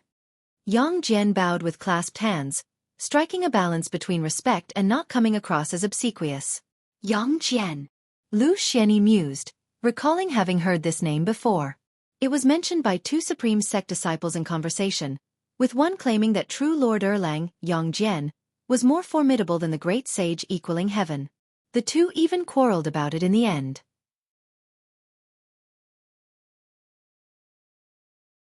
Chapter 307. Millennium Summit. Yang Jian knew from Lu Xianyi's expression that he had heard of Journey to the West, but hadn't read it, plus his demeanor suggested he most likely came from overseas. He immediately took out a book from his pocket and handed it to Lu Xianyi. "This is my favorite book, the most extraordinary book ever, a gift for you, my elder." Upon hearing this, Lu Xianyi quickly reached out to accept it, even bowing gratefully, which made Yang Jian feel vigilant. What's going on? Did this fellow realize he was concealing his cultivation level? Seeing the change in Yang Jian's eyes, Lu Xianyi spoke. "Thanks, I'll go read this book now since I have nothing else to do." With that, he turned and left. Yang Jian watched him walk away, thought for a moment, and continued weeding. It wasn't until the evening that Xian Tiany finally left. Guan looked at the book on the table, his face full of anticipation. The latest Green Hero Travelogue. Xian Tiany truly was a saint in his eyes. Despite the chaos in recent years, that youngster still managed to write a book. You should know the Green Hero Travelogue is adapted from real experiences and focuses on romantic plots, implying that these years Xian Tiany had incurred more romantic debts. Guan took a deep breath and then picked up the Green Hero Travelogue with both hands. The moon outside the window was full, and the valley was filled with the continuous sound of insects, making the atmosphere more enjoyable for reading. It wasn't just him reading in the valley. Lu Xianyi was also in his guest room reading. Lu Xianyi held Journey to the West in one hand, his brow furrowed, and his other hand was calculating something. 7 days later. Guan rode the Blood Prison Great Saint to Tenya Valley to pick medicinal herbs. Only Luo Hun, LV Xian, and 3 monkey demons were there. Ilu Yun, Ji Rualai, and Li Lingtian hadn't returned. Above the clouds, Lu Xianyi looked down at Tenya Valley, his brow tightly knit. Listening to the exchange between Guan and Luo Hun, he finally let down his guard. This youngster providing the Supreme Sect with grass and serving the dynasty as a laborer, with hardly a grand background, was exactly why he was so humble. Lu Xianyi turned and left, planning to visit the Supreme Sect. He had heard that Investiture of the Gods could be linked with Journey to the West, and he wanted to see what Investiture of the Gods was about. As Guan continued weeding, the corner of his mouth curled upward. Beside him, Luo Hun continued asking, "What have you considered?" "Let's not. I really don't want to leave the Supreme Sect." Thank the Emperor and the Crown Prince for their kindness on my behalf, but I won't be going to the Imperial City, Guan replied. Luo Hun smiled and said, the Crown Prince always talks about defeating Yang Jian. He's been cultivating hard these years. He even received pointers from a great cultivator from the ocean. You better prepare Yang Jian. Guan nodded. Sure, old Luo, you've aged. Aged? Why would you say that? You've become more and more long-winded. You used to talk less when you borrowed the Green Hero Travelogue. You dare mention that, without a new volume of Green Hero Travelogue, the supreme secret records you asked me to find still haven't appeared. Read more of The Journey to the West and cultivate your mind. Guan kept weeding while bantering with Luo Hun. Days continued to pass. Autumn left, and winter arrived. Snow began to fly. One day, while reading in the 8 scenic caves, Guan suddenly sensed something and immediately took out a green jade, the mortal jade of the Mortal World Peak, a symbol of a peak master and also a magic artifact. He sent his divine thought into it and soon learned that the Millennium Peak meeting was about to start. He thought for a moment, stood up, and disappeared from the spot. The mortal jade had a directional guide inside, but Guan didn't need it. He had already found the location of Mortal World Peak. Mortal World Peak was very distant from the Supreme Sect, situated over an ocean covered in thick fog. There were no islands or continents, only towering peaks rising straight from the ocean floor into the clouds. Guan appeared at the edge of Mortal World Peak and then proceeded forward through the clouds. It wasn't long before he saw the figures of cultivators, more and more of them all heading in the same direction. Guan didn't speed up, flying at a leisurely pace, enjoying the scenery along the way. He was considering, now as a peak master, whether to plant medicinal herbs on his own peak. Arriving at Mortal World Peak, he couldn't rely entirely on picking his own herbs, as that would be too suspicious. After all, here, he was a heaven and earth flying immortal. Taoist friend, please wait. A voice came from behind, and Guan stopped and turned to look. He saw 2 cultivators approaching on swords, a man and a woman, both at the Nirvana realm. Guan performed a lifespan detection. The man was named Su Ruahai and the woman Su Shi. Their ultimate lifespans were not outstanding, but also not mediocre. The 2 approached Guan, and Su Ruahai took the initiative to raise his hand in greeting. I am Su Ruahai, this is my sister, Su Shi. May I ask for your honored name, Taoist friend? Guan returned the greeting. I am Meng Lang. May I know what brings the 2 of you here? Su Ruahai smiled. Taoist friend, are you also here to pay respects at Mortal World Peak? We are siblings too. Why don't we keep each other company? Although he couldn't see through Guan's cultivation level, Guan didn't appear dangerous to him and he observed Guan flying leisurely, looking around as if it were his first visit. Su Shi, examining Guan, quickly averted her gaze when Guan looked at her, her earlobes turning slightly red. Interesting. Embarrassed after living over 8,000 years? Guan thought to himself and then nodded. Su Ruahai became even more enthusiastic, and the 3 chatted as they flew. Guan asked them about their understanding of Mortal World Peak, reassuring Su Ruahai that it was indeed Guan's first visit. Su Shi didn't talk much, mostly Su Ruahai spoke, with her occasionally interjecting. Through them, Guan gained a clearer understanding of Mortal World Peak. At the same time, he thought about the siblings he had met towards the end of Xiao Shengshen's life, recalling their adventures, which made him feel somewhat regretful and endearing Su Ruahai and Su Shi to him. An hour later, the 3 passed through dense fog, and their eyes were drawn to a gigantic peak ahead, an incredibly majestic peak even larger than any they had encountered along the way. Its diameter at the base was at least 1,000 miles, shooting straight into the sky, its top invisible. The surface of this mountain was densely wooded, full of vitality, and cultivators from all directions were flying toward this mountain. Upon arriving here, the surroundings became noisy, with roars of demon pets and mounts in the distance. Su Ruahai looked up, feeling moved, truly worthy of Mortal World Peak, one of the oldest schools in the world. I've wanted to join Mortal World Peak since I was young. I wonder if it'll pass smoothly. Guan laughed. With your cultivation level, you should be fine, no need to worry. Su Ruahai laughed bitterly. Brother Meng, you don't understand the requirements of Mortal World Peak for aptitude.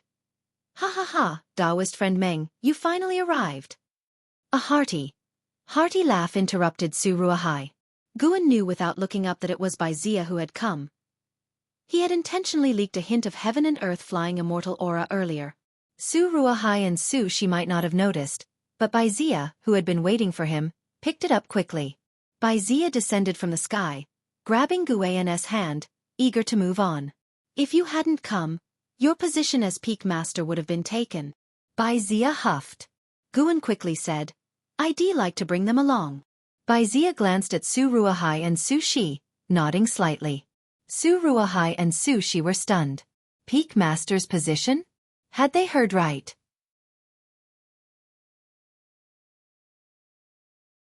Chapter 308. Unable to contact Guan saw that Su Ruahai and his sibling were still in a daze, so he immediately rolled up his sleeves, took them into his palm, and followed Baizia to fly upwards. That scene caused Baizia to raise an eyebrow and laugh. Taoist friend Meng, you have impressive divine skills. In the eyes of Su Ruahai and his sibling, it was not that they had become smaller, but Guan and Su Ruahai had become gigantic, a visual impact so shocking that it left the siblings speechless and wide-eyed. Listening to Guan and Baizia chatting and laughing, Su Shi came back to her senses and looked at Su Ruahai, asking carefully, Brother, just now the senior mentioned Meng Dao, is he a Peak Master? She naturally knew what being a Peak Master meant. In Mortal World Peak, a Peak Master wielded immense power and symbolized the status of a strong individual, someone of legendary status. Turbulent waves rose in Su Ruahai's heart as he tried to maintain his composure, slightly nodding his head without making a sound. He carefully recalled the previous interactions and realized he hadn't offended the other party, who had even comforted him about successfully entering Mortal World Peak. A light shone in Su Ruahai's eyes, his heart beginning to race with excitement, his hands clenched into fists inside his sleeves. At the same time, Baizia began to explain the situation of the Millennium Summit. Although it was called the Millennium Summit, it was not actually fixed at an interval of 10,000 years. It had been 20,000 years since the last summit, and Baizia, having returned rarely, discussed holding it with the other Peak Masters.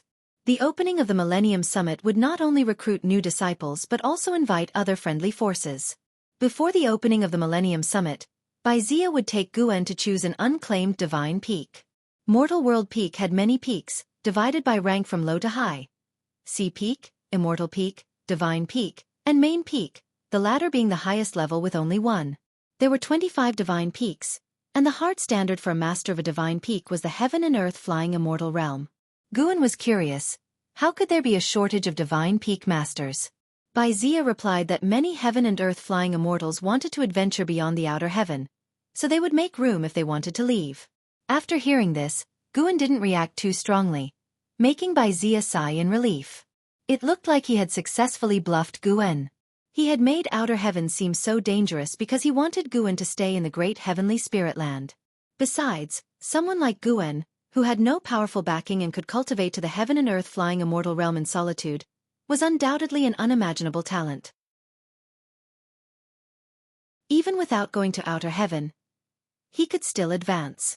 The two kept flying upwards until the azure sky vanished, replaced by the dazzling starry sky. Su Ruahai and Su Shi, standing in the palm of Guan's hand, looked up, immersed in the vastness of the universe.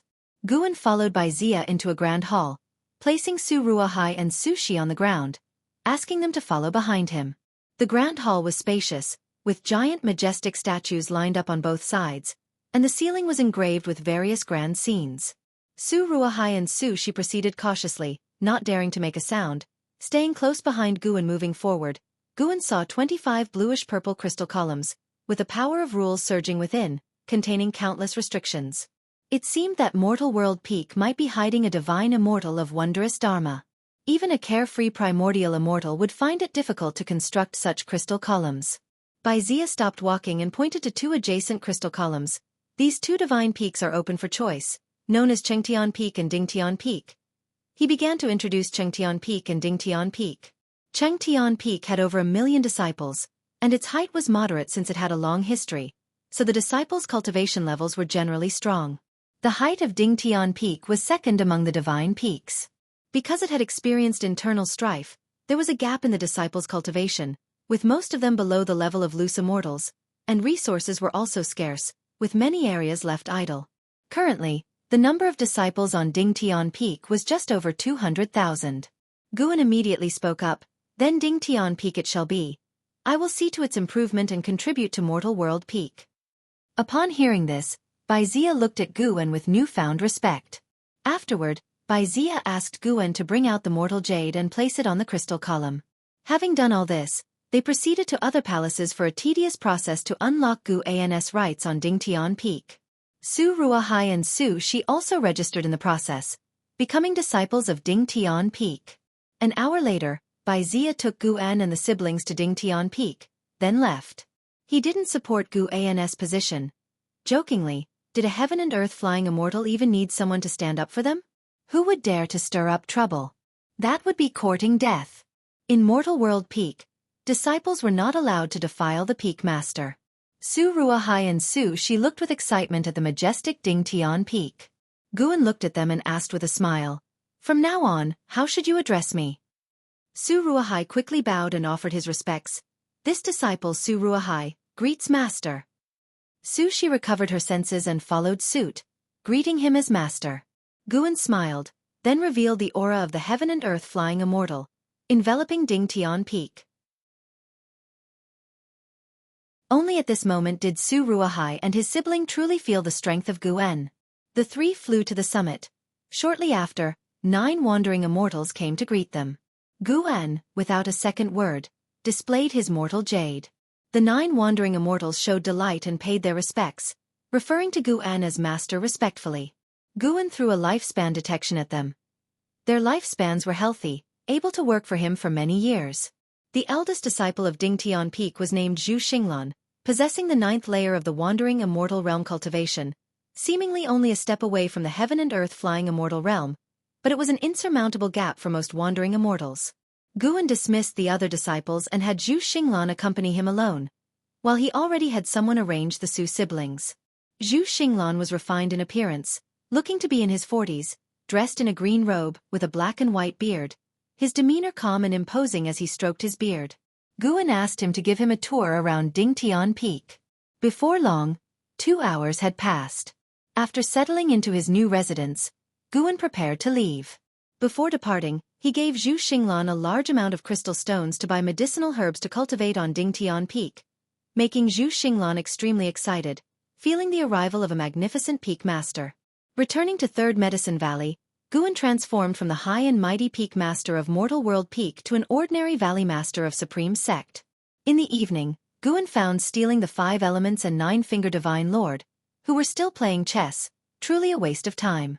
Guan curiously asked, "Where did Shen Xinzi go?" 9-finger Divine Lord casually responded, "I heard he went to the Millennium Summit of Mortal World Peak. He just left not long ago." Mortal World Peak? MHM, an ancient Qi fortune sect. Don't bother poking your nose into it. You won't encounter it in this lifetime. It's a sect much more powerful than the Great Cold Demon sect. 9-finger Divine Lord casually replied, prompting Guan to stare at him, then he turned and walked away. Stealing the 5 elements then said with a smile, "That's not necessarily true. If he could invent this game, I think he might encounter great opportunities in the future." "Who knows? You're so powerful, yet I haven't seen you help him." 9-finger Divine Lord replied, and although he had grown familiar with Guan, he had no intention of changing Guan's destiny. With Guan's talent, even if he was taken to a great sect, it might not be for the best. At least here, Guan could live effortlessly, live happily. Guan, hearing their conversation, thought to himself with a hint of amusement, "If I revealed my realm, you might have never even heard of it." Guan hummed and went to chat with Ji Xiaoyu. With some time left before the Millennium Summit, Guan was in no rush to head there. Days later, Guan came to Immortal Seeking Island and made his final deal with the island master. Henceforth, Immortal Seeking Island would belong to him. Due to the calamity brought by the Great Cold Demon sect, the forces behind the island master had already withdrawn, not willing to look back, and could only sell it off to gain as much as possible. Before leaving, the island master said to Guan, "You had better have your backing force send a wandering immortal here.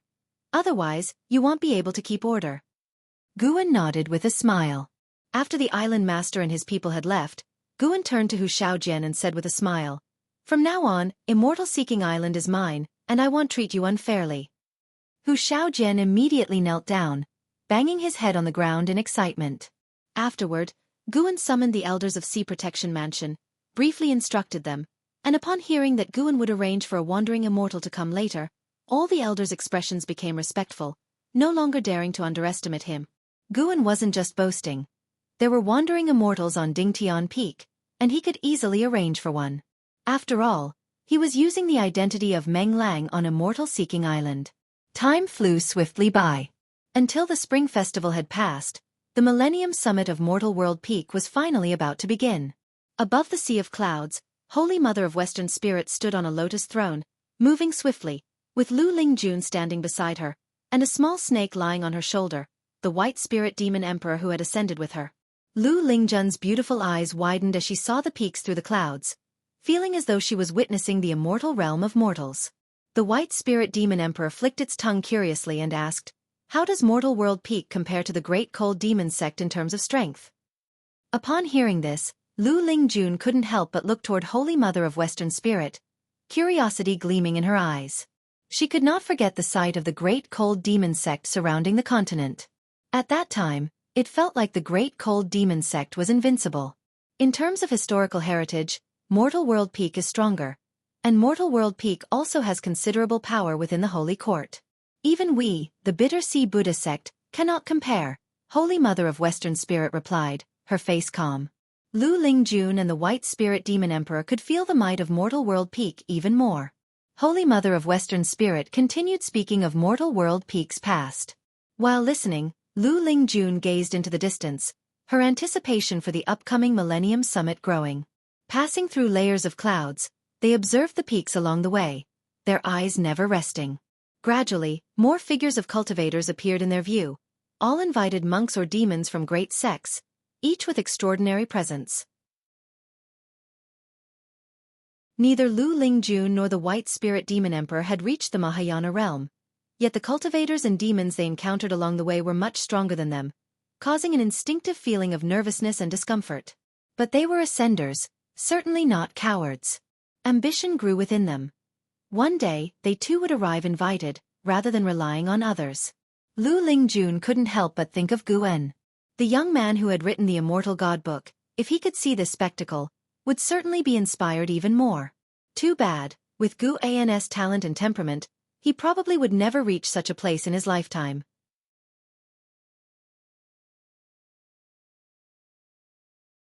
Chapter 309, The Invincible Heavenly Demon Great Emperor at the summit of Mortal World Peak.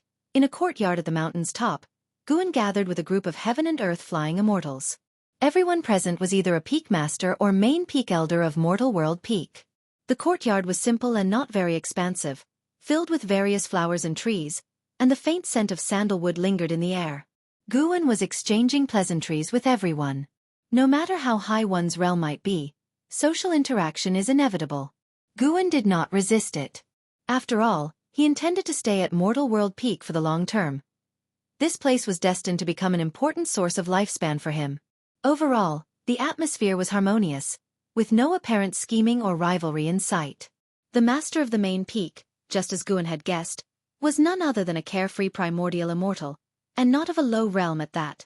Eternal Taoist Lord, carefree primordial immortal level 6267907/78000/1500000. A maximum lifespan of 1,500,000 years. Exceeding Shenzin's 999,999 years suggested reaching the carefree primordial immortal realm heralded a transformation in the limit of one's lifespan. With just level 6 of carefree immortal achieving 780,000 years of lifespan, the divine immortal of wondrous Dharma must certainly surpass 1 million years, and the higher Tao Void mysterious immortals would have lifespans of several million years, or even more. Guan was unable to even estimate how long the divine thought true immortals had lived. They were ancient beings to him. Compared with them, Guan was like an infant. After rotating through interactions with each person, Guan became a listener. The Millennial Peak meeting would host a banquet to exchange insights with the higher echelons of various sects, and also conduct peak combat competitions.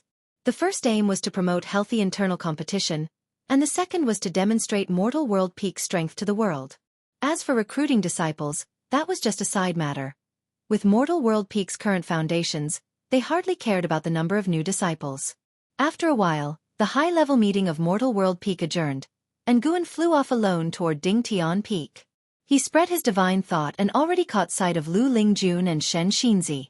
Shen Xinzi was not a concern, for with his 9th layer wandering immortal realm cultivation, he was treated well wherever he went. However, Lu Lingjun, who was only at the mystic heart realm, couldn't enjoy the same treatment. Without the Holy Mother of Western Spirit accompanying her, Lu Lingjun had to stay inside her temporary residence. She was living atop a mountain peak with a broad view. Many cultivators and demons who passed by cast surprised glances at her, which made the color of her cheeks unpleasant. Guan glanced at the situation briefly before taking his gaze back, not taking much interest in it. Upon returning to Ding Tian Peak, Guan wandered around leisurely as no disciples recognized him along the way. There were many winding mountain paths on Ding Tian Peak. Along the way, he saw courtyards of disciples, some growing flowers and plants, some with empty yards, and others raising demon beasts and insects, providing an entertaining stroll for him. Ding Tian Peak had several mountain cities, akin to the fortresses of the Supreme Sect, where nearly anything one wished for could be purchased, except that these cities weren't as crowded as those of the Supreme Sect. As Guan passed by a mountain city, a voice reached him, its tone filled with surprise. "Master!" Guan turned his head to see Su Shi approaching briskly. Upon seeing Guan, her ears reddened and she shyly lowered her head, reminding Guan of an Exian. But an Exian was not shy, she was gentle. Guan smiled and asked, "Where's your brother? Why are you here alone?" Su Shi, still keeping her head down and holding her sleeves, softly answered, "He went to Debating Peak. He wants to see if he can meet any acquaintances or clansmen." Debating Peak was specially prepared for receiving Mortal World Peak's guests, and the current Millennial Peak meeting had brought the quiet Debating Peak to life. Guan, seeing her in this state, smiled broader. He then took out a secret book and handed it to Su Shi, saying, "Meeting is destiny. Consider this spell book a welcome gift. You may pass it on to Su Ruohai as well." Su Shi looked up, instinctively stepping back and waved her hand, saying, "If not for Master, we might not have been able to join Mortal World Peak. How can we accept another spell book? We will train diligently and earn spell books with our efforts." Guan gave her a stern look and said, "Then what kind of master am I? Take it." Su Shi had no choice but to accept. Seeing her at a loss, Guan then chuckled and said, "If you feel bad, how about doing me a favor? Have you been busy lately?" Su Shi quickly shook her head, replying, not busy at all. Go to Debating Peak, to the dwelling of the Bitter Sea Buddha sect. Look for a person named Lu Lingjun. Keep her company wherever she wants to go these days. If she asks, just say it's arranged by your master. Do not reveal my name. If she has any requests that you can fulfill, help her out. Your master won't let you suffer for it," Guan instructed, then raised his hand to project the image of Lu Lingjun into Su Zai's mind. Su Shi hesitated for a moment before accepting the task. With a wave from Guan, she bowed respectfully and took her leave. Watching Su Shi leave, Guan smiled to himself. Arranging this was partly to help Lu Lingjun broaden her horizons, and also to train Su Shi a bit. This had been a spur-of-the-moment decision for him. Guan continued his descent down the mountain, enjoying the scenery along the way.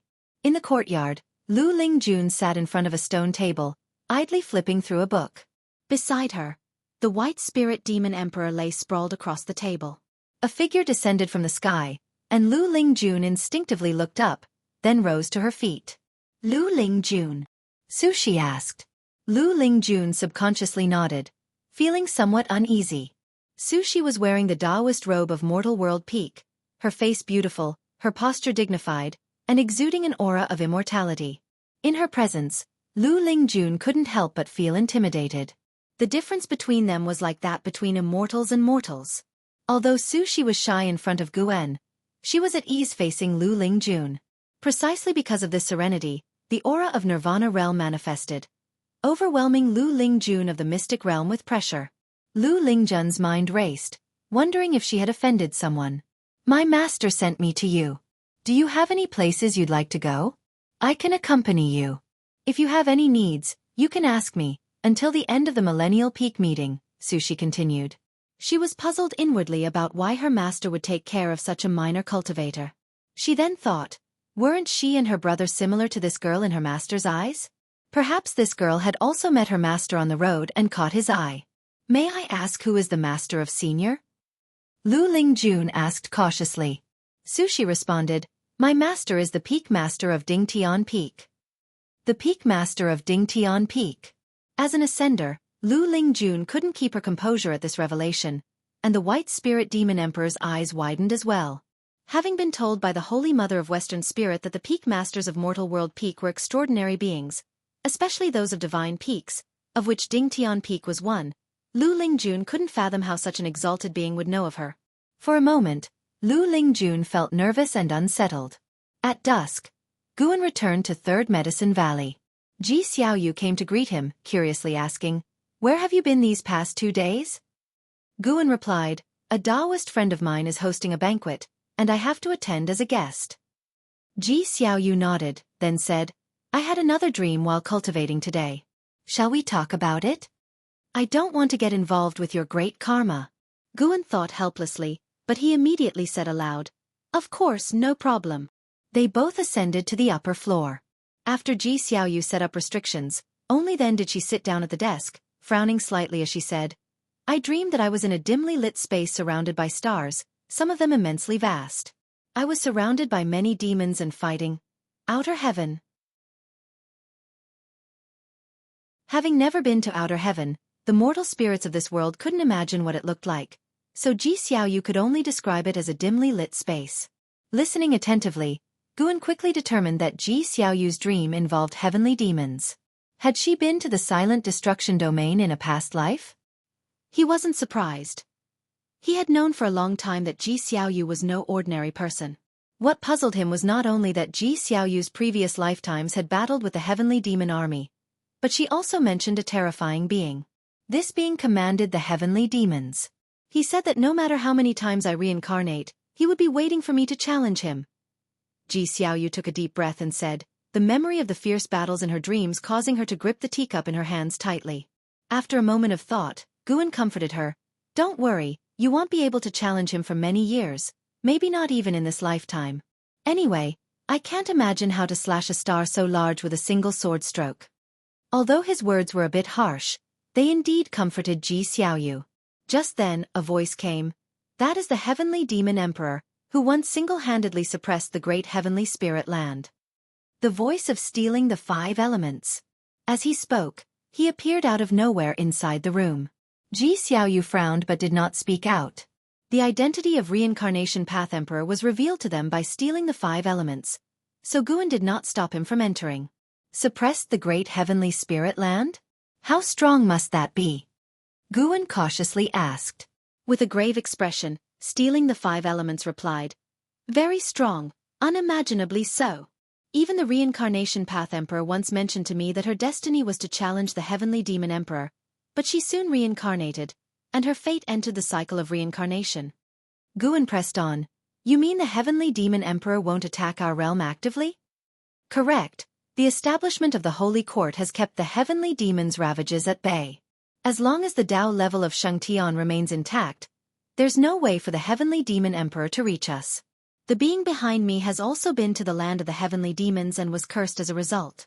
It's a place of utter horror, beyond my comprehension.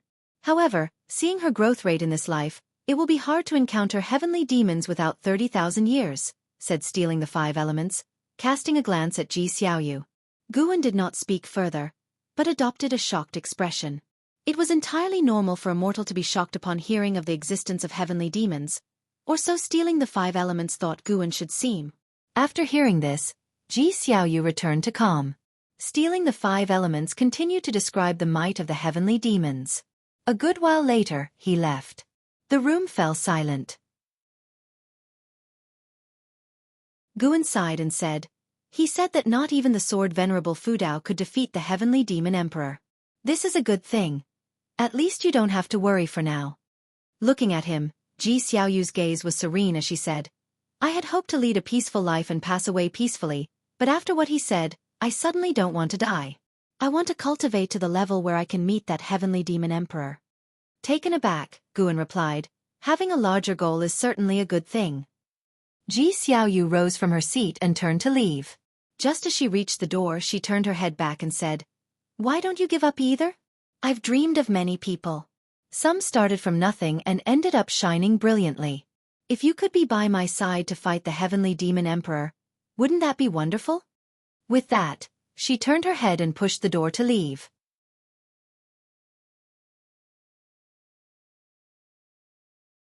Chapter 310. Why don't you give your place to me, heavenly demon great emperor? Guan looked at the moon outside the window, his lips curving into a smile. If Ji Xiaoyu really could achieve it, according to stealing the 5 elements, she would need to cultivate for 30,000 years. 30,000 years. I wouldn't even know how terrifying I would become by then. The mere heavenly demon great emperor. Easily squashed. By then, I'll pretend to be weaker than Ji Xiaoyu, let her fight strenuously, and step in when she almost can't hold on. The thought is quite exhilarating. Guan even laughed at the thought, choosing not to get up and close the door but instead pulling out a book to read. The Millennium Peak Conference had begun with cultivators of various ranks competing near the debating peak, making it a lively place. During these days, with Su Zai's company, Lu Lingjun explored Mortal World Peak, greatly broadening his horizons, and their relationship had also grown closer, though Lu Lingjun still addressed Su Shi as his senior. The competitions between peaks continued for half a month, with Gu An's Dingtian Peak ranking 3rd from last among the divine peaks, which he didn't feel too strongly about since the disciples of Dingtian Peak were used to it. That day, the grand banquet of the Millennium Peak Conference began, with tables set up all around the debating peak. Guan then attended the banquet under the starlit sky, the banquet located above a sea of clouds equipped with a powerful formation, only accessible to those at least in the heaven and earth flying immortal realm. Shen Xinzi of the wandering immortal realm couldn't participate, which actually relieved Guan. If Shen Xinzi had come, he wouldn't have attended. There were hundreds of heaven and earth flying immortals and over 10 carefree primordial immortals at the cloud banquet, with Guan standing beside Baizia listening to him introduce the guests. The participating forces numbered over 20, including even cultivators from the Holy Court. The atmosphere was harmonious, and Guan was enjoying the feast. The exquisite delicacies here were truly exceptional, with just one bite enough to save mortals decades of hard cultivation. With Baizia's help, Guan got acquainted with quite a few heaven and earth flying immortals. An ancient hour later, a carefree primordial immortal suddenly walked to the middle of the cloud banquet, laughing as he spoke. "Taoist Lord, I wish to join Mortal World Peak. May I ask if that's permissible?" Upon these words, everyone turned to look at him. The peak master of Mortal World Peak's main peak, Everlasting Taoist Lord, looked towards him and laughed. "Mohen, although you've left the great cold demon sect for tens of thousands of years, can you really sever all ties given your sect's current crisis?" Other carefree primordial immortals followed with light jabs at Mohen. Mentioning the great cold demon sect invariably brought up Sword Venerable Fudao, but Mohen wasn't upset. He looked at Everlasting Taoist Lord and cheerfully said, "I've long severed those ties. It's normal for that group of useless people to be annihilated. Don't provoke me. Sword Venerable Fudao isn't someone I can afford to antagonize. I advise you all to speak well and avoid substantial karmic retribution." Hearing this, other carefree primordial immortals stopped making fun of him. Even they did so, not to mention the heaven and earth flying immortals. Though all were present at the banquet, the division of hierarchy was clear, and heaven and earth flying immortals were definitely not the protagonists. Everlasting Taoist Lord pondered and said, "The position of the Peak Master of Chengtian Peak is still vacant. Would you accept that?" Mohen shook his head and said, "I set my sights on Dingtian Peak." He then turned and looked towards Guan in the crowd, smiling. "Dingtian Peak's Peak Master, how about you cede your position to me?" All eyes were now on Guan. Before Guan could speak, Baizia angrily said, "What do you mean by this? Bullying the weak?" Guan looked at Baizia, not expecting him to be so aggressive. He's got quite the backing. Mohen wasn't upset, and chuckled. "There was internal strife on Dingtian Peak back then, and a good friend of mine died there. I'm just being nostalgic." Yet his tone obviously left no room for negotiation. Suddenly, the banquet fell silent. Baizia looked towards Everlasting Taoist Lord. Carefree primordial immortals seemed amused by the situation, while the heaven and earth flying immortals looked at Guan sympathetically.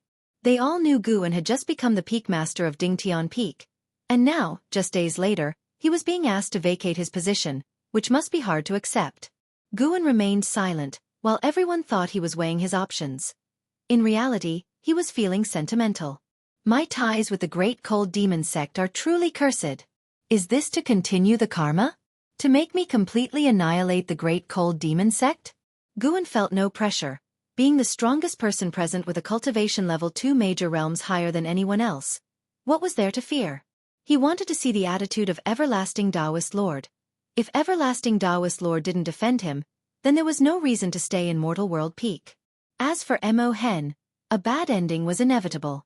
Everlasting Taoist Lord slowly said, "That won't do, choose another one." His tone was unquestionable and very firm, giving the great cultivators of Mortal World Peak a sense of backbone. Regardless, Mo Hen was an outsider, and although the combat power of a carefree primordial immortal was important, it didn't give him the right to do whatever he pleased. If Meng Lang were kicked out today, tomorrow it could be any of them. Mo Hen shook his head. "Don't be hasty, what if this young friend agrees?" The term young friend was filled with disdain. His gaze turned to Guan. "Young friend, if you cede your position to me, I won't let you suffer losses. You can ask for anything." Guan replied, "Thanks for your kind offer, senior, but no need. I'm not the type who likes to change nests." Everyone's expression changed slightly, none expecting Guan to defy Mo Hen, Everlasting Taoist Lord included. At this level of cultivation, recklessness was impossible unless facing a lower-level cultivator. Mo Hen's smile disappeared instantly, his face darkening as he said, "I can give Taoist Lord face, but have you considered the consequences of offending me?" Everlasting Taoist Lord frowned, appearing suddenly in front of Guan, looked at Mo Hen, and said coldly, "Taoist friend, you are going too far." Mo Hen stared at Guan with a cruel smile, blatantly threatening him. Mo Hen harbors hostility towards you, despising you deeply.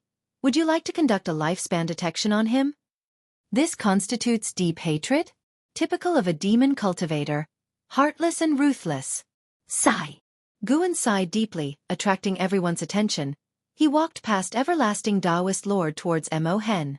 "What are you doing?" Baizia hastily grabbed Guan.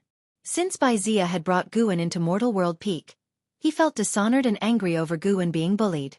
Everlasting Taoist Lord spoke, "Meng Lang, in Mortal World Peak, no one can harm you, and should anyone cause you harm outside, Mortal World Peak will not simply let it go." Guan smiled at Baizia, then broke free from his grip, turning towards Everlasting Taoist Lord to bow respectfully, before continuing towards Mo Hen.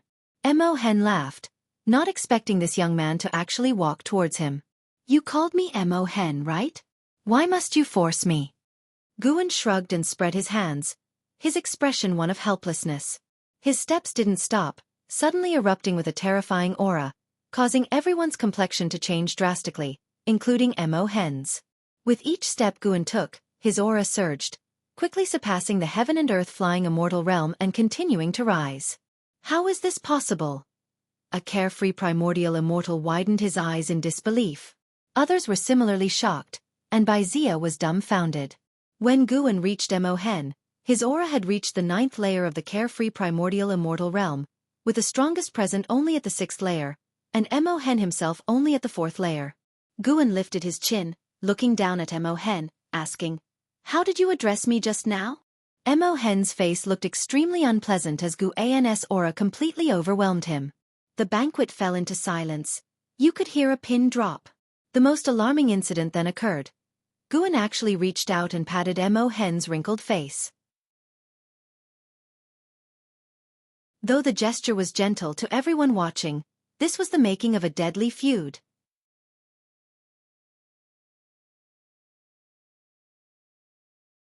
Chapter 311. A million years is far from enough. After Guan slapped him, Mo Hen's face showed disbelief. He had not expected Guan to be so audacious. Despite the gap in their cultivation levels, they both existed as carefree primordial immortals. Mo Hen clenched his teeth and asked, "Who exactly are you, and from which sect do you come?" Everyone else stared at Guan, waiting for his response. A heaven and earth flying immortal who had just joined Mortal World Peak was a carefree primordial immortal? Everyone felt it was absurd and even suspected Guan had ulterior motives. At this moment, Baizia could not help but entertain doubts, but upon rethinking, he recalled that it was he who had persuaded the individual to join Mortal World Peak, and it did not seem like a setup at that time. Guan fixed his gaze on Mohen and said, "Does that really matter? If I were merely an ordinary Peak Master of Mortal World Peak, how would you seek revenge on me?" As soon as Mohen exhibited hostility toward him, Guan had already marked him as a dead man in his heart. Guan's statement made Taoist Lord Yongyan narrow his eyes. After hearing this, Mohen's expression grew uglier, and for a moment, he did not know how to respond. Could he also be aiming for Dingtian Peak? Mohen thought angrily in his heart, not considering it a coincidence. How could it be that a randomly chosen person turned out to be a great cultivator concealing his power? Now he found himself in a dilemma. Bowing his head in submission would not erase the karma, but refusing to do so would only worsen his situation. Suddenly, Mohen revealed a smile and said with a clasped fist, "If that's the case, I am even more convinced to join Mortal World Peak. As for Dingtian Peak, I no longer want it. Chengtian Peak is also fine." Upon hearing these words, most of the people present heaved a sigh of relief. Taoist Lord Yongyan spoke, "Forget it, Taoist friend, please go to another sect." Everyone was taken aback by his rapid change in attitude, and Mohen's face turned even uglier. Guan turned around to look at Taoist Lord Yongyan, saw him slightly nodding, and he couldn't help but smile. "Very sensible, ha. Humph." Mohen let out a cold snort and left with a flick of his sleeves. Everyone urged him to stop, fearing he would stay and escalate the conflict. Guan raised his right hand, causing everyone to look at him, not understanding what he intended to do. 3 breaths later, Guan suddenly clenched his hand, then quickly put whatever it was into his sleeve, the movement so swift that no one saw what he had in his hand. "You have successfully seized 8,709 years of lifespan from Mohen, Carefree Primordial Immortal Realm, 4th layer." Looking at the prompt before him, Guan remained indifferent, feeling no sense of accomplishment. The surrounding Carefree Primordial Immortals suddenly changed their demeanor. They looked at Guan with fear, realizing that Mohen's aura had suddenly vanished. The heaven and earth flying immortals were curious about what Guan had just grabbed. Guan moved next to Baizia, and Taoist Lord Yongyan looked deeply at Guan and then signaled for the cloud banquet to continue. Baizia looked at Guan, wanting to say something but hesitated. Guan smiled and said, "By Taoist friend, shall things remain as they were before?" Baizia subconsciously nodded, his demeanor becoming reserved. How could things be the same? Damn, that was frightening. Baizia felt somewhat apprehensive in his heart, wondering if he would have been killed had he acted arrogantly in the beginning. He couldn't voice this question, but the answer was quite clear. At the subsequent banquet, Guan became the focus, with everyone enthusiastically interacting with him. A stark contrast to the earlier scene, even the carefree primordial immortals addressing him as a senior. At Debating Peak, a yard filled with tables where Lu Lingjun, the Holy Mother of the Western Spirit, and Sushi sat together, Shen Xinzi was at another table, engaging in a discussion on the principles of Buddhism.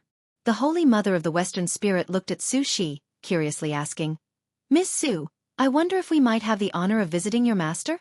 I would like to thank him in person for taking care of Spirit Lord Lu."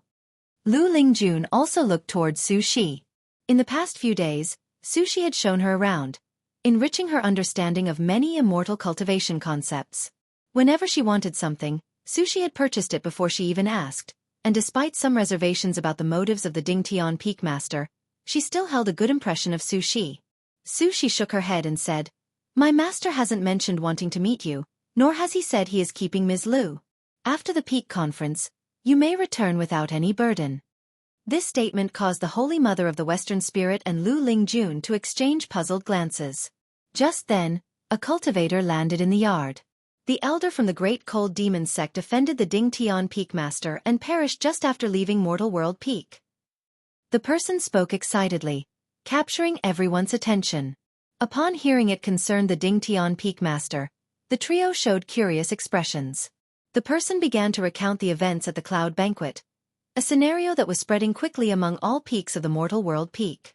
Mohen had once been an elder of the Great Cold Demon sect, which was nearly dissolved, so Mortal World Peak had no hesitation in making his demise known to demonstrate its strength.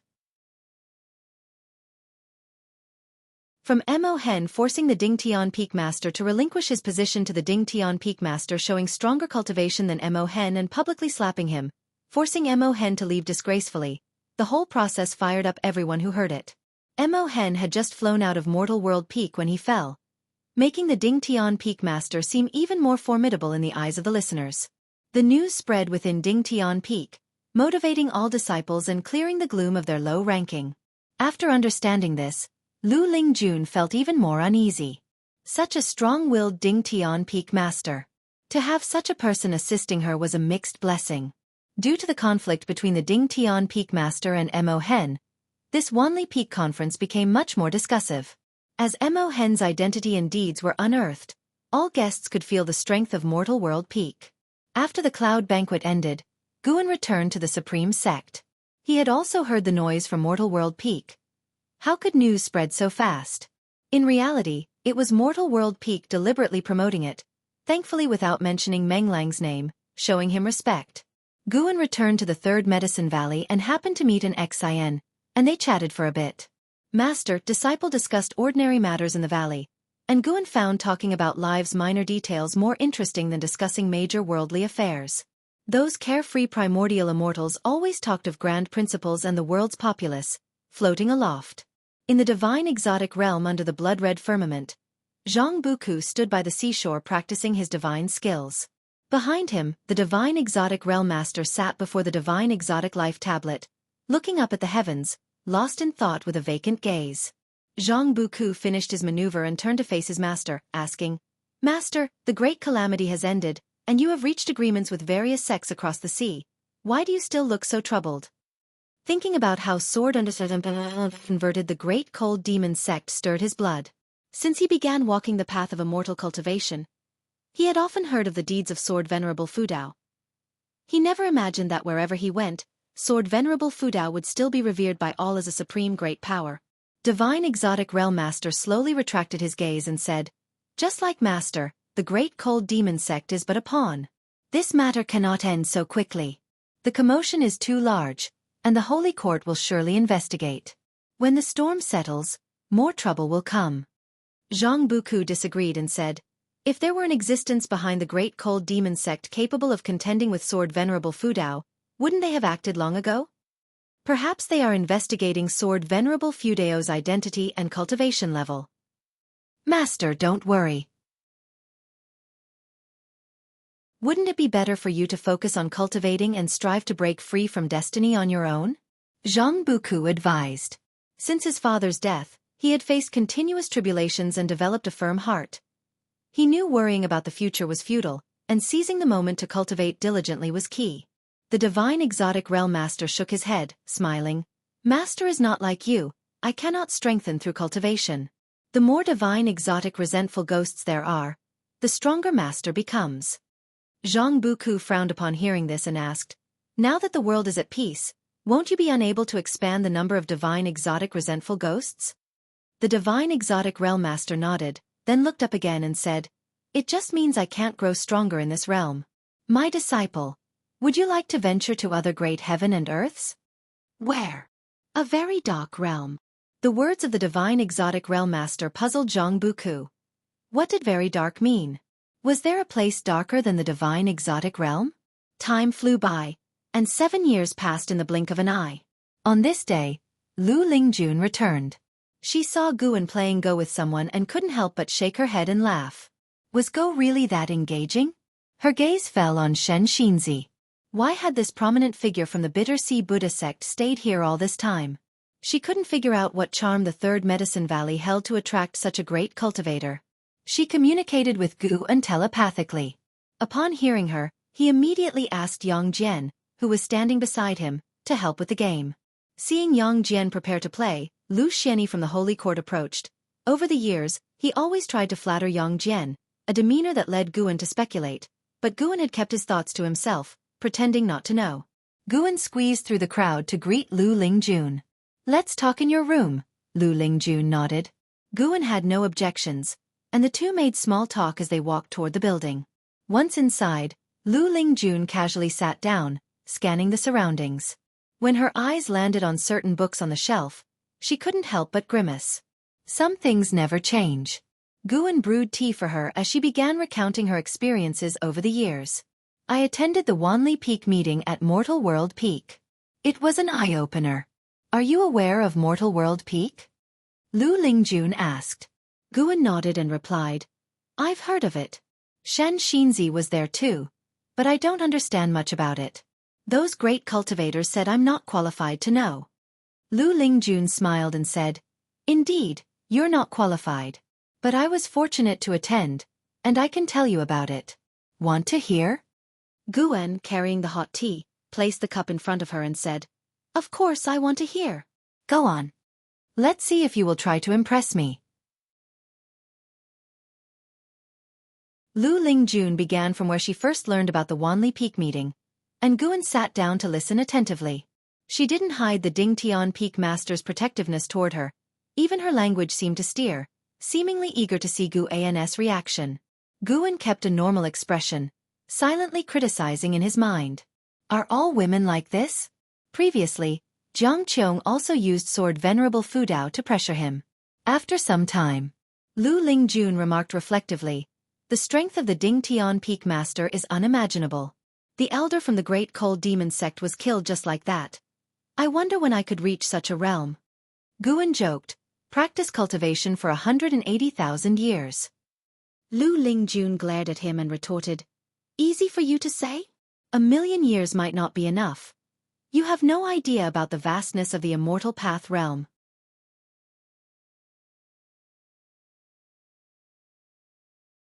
Chapter 312. The shock of Hu Xiaojin appreciation flickered in Guan's eyes. He hadn't expected Lu Lingjun to have such a keen self-awareness.